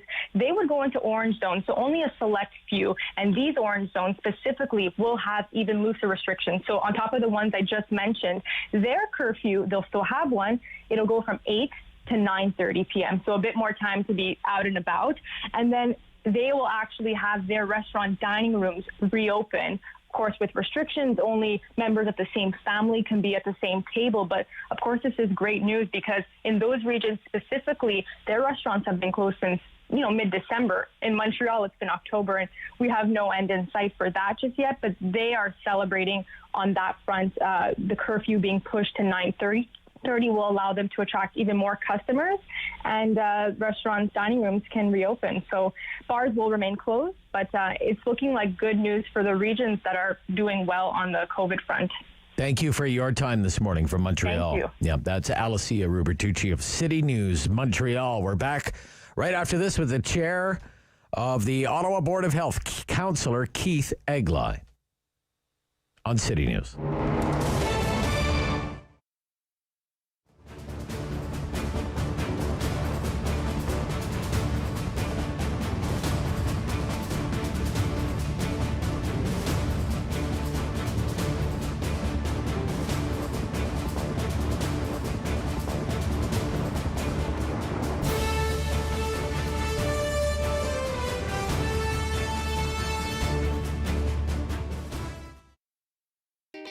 Experience Winterlude across Canada.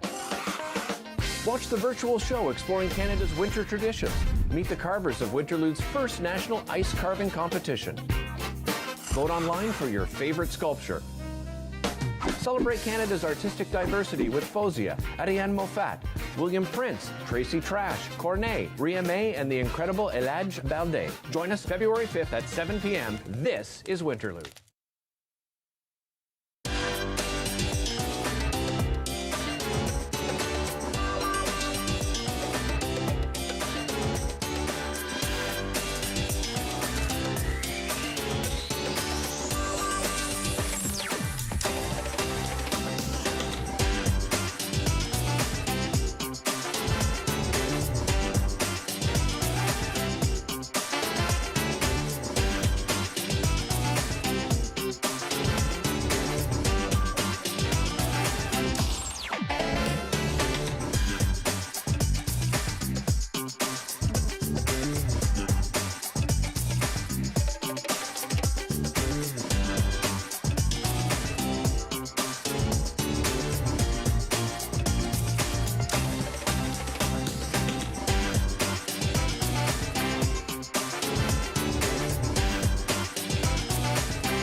The Rob Snow Show returns on Rogers TV and City News. 101.1 FM and 1310 AM.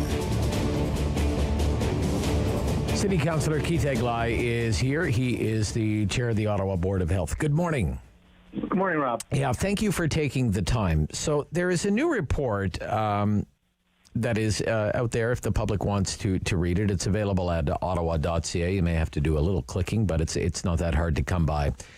And it's a report to the Board of Health that has been submitted by Dr. Vera Etches, the medical officer of health. And it's about lessons learned working with long-term care homes during the COVID-19 pandemic. And I just, from the outset, I want to understand the genesis of this report, how it came to be, and what does it cover? Are you just talking about the municipal-run long-term care homes in Ottawa, or all the long-term care homes in Ottawa? So where it came from is we had some long and serious discussions at OPH and at the board, and sort of said if the city and OPH and all our residents are going through this, what is hopefully once in a lifetime situation, we should take advantage of that, see what works in our response to it, see what doesn't work, see what we need to fix,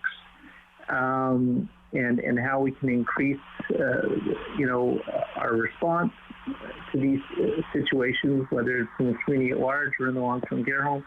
So it was really about learning from the experience that COVID has given us so that we're in a better place should we face something like this again in our future. Right. And recommendations are being made, 4 of them at this time, that are aimed at strengthening specifically the prevention and the management of infectious disease outbreaks in Ontario's long-term care sector. And if somebody reads this report, one of the terms that people will need to get used to, because it's repeatedly mentioned in this report, it's IPAC, IPAC, which is infection prevention and control. And that is a lot of work needs to be done there, right? Yeah, I mean, certainly I want to go back to one of your earlier questions. Sure. So the recommendations are about long-term care homes writ large. So okay. It's not private or public. It's just the institution, if you will, of long-term care homes, and based on our experience here in Ottawa, Councillor. Based on our experience, absolutely. Here. Yeah. And IPAC, as you referred to it, yes, it's in the report a lot, and because public health is so much about preventative measures. Yeah. And so the better educated people are who work in long-term care homes and manage long-term care homes, and the families of people who have family members in long-term care homes, all that assists in and will assist going forward in how we deal with the sorts of things, as will better communications between all those groups and the different levels of government, so everybody knows what's needed sooner rather than later, and steps can be taken to address the problems before they become too big. Right. So again, it would be the recommendation of Ottawa Public Health, based on our experience in Ottawa with the long-term care home sector, that every home should hire, train, and retain at least one in-house person who is an expert in infection prevention and control.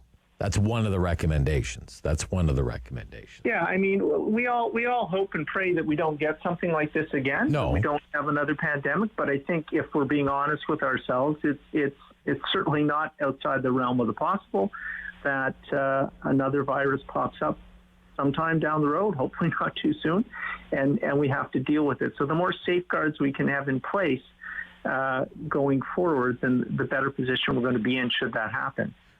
Another one is review governance structures and accountability measures related to long-term care homes. as well as those of the provincial, regional, municipal, local agencies that work with and support them and ensure clarity with respect to roles, responsibilities, and accountability. Why is that a priority recommendation, do you think? Well, what's the shortcoming there? So I think what all that's saying really, Rob, is everybody's got a role to play, but they need to understand what those roles are so they can work in a collaborative and cohesive manner going forward. So, again, putting an IPAC person in each of the homes will help with that. There's a better working relationship now between public health and the various long-term care homes. That's not to suggest there was a bad one before, but just everybody knows who everybody is now, and they know who the players are and what the different roles should be. And we want to strengthen that. Okay. Investigate ways to standardize and incentivize wages, benefits, and employment conditions for healthcare workers in long-term care homes. And isn't that one of the root problems, really, when it comes to long-term care homes, right? It is. It is. You have long-term care employees that may be working at more than one home, so they're going back and forth between different homes, though that's something that we've, said should not be happening. And part of the reason that people are doing that, I think, is it's difficult to get full-time employment. It's difficult to get necessarily the pay and the benefits that you want to get. So people being people are doing their best to generate income and pay their bills. And we've seen the importance of the people who work in long-term care homes. They truly are frontline workers, and we need to make that a more attractive place of employment, if you will, and we need to support them in the important work that they're doing with some of our most vulnerable citizens. Yeah, very early on, this was a problem with, people, working from home to home to home, which was just sort of the way things were done, I guess, in if you were a long-term care employee, because you would have so many hours at this home, so many hours at that home, and that has proven to be fatal in the end, right? Yeah, it's a model that absolutely needs to be reviewed. Yeah. We have to find a way to, as they say, to better support the people who take on this work, because the work's important, and as they say, they're taking care of our parents, our grandparents, the people who are in a state where they can't care for themselves. It's important work, and we need to recognize that, and we need to support them in their ability to do it. And by doing that, as I say, if we minimize traffic between the homes, then you're also minimizing the ability of the virus to go back and forth as well.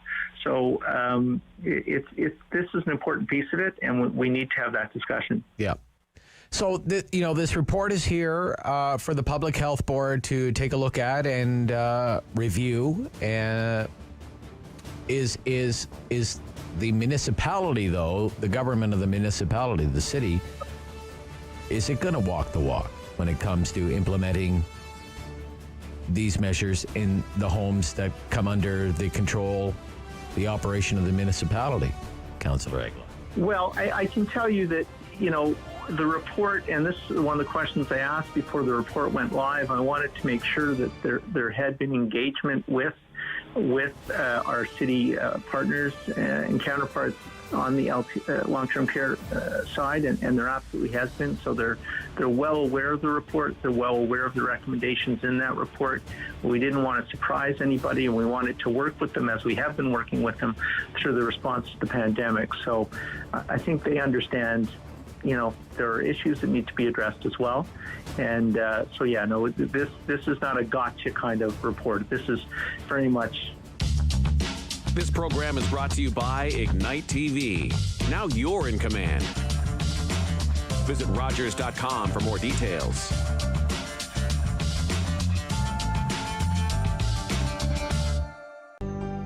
Call the Rogers TV viewer response line. Email us or connect with us on social media.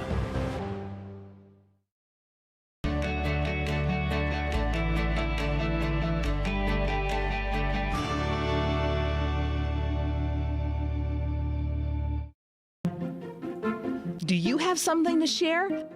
Let everyone know about your next meeting, your need for volunteers, or your fundraising event on the Rogers TV Community Billboard. Send us your words and we'll bring them to life on Rogers TV and rogerstv.com. When it's time to spread the word, go to rogerstv.com to add your announcement to the Community Billboard. September 20th,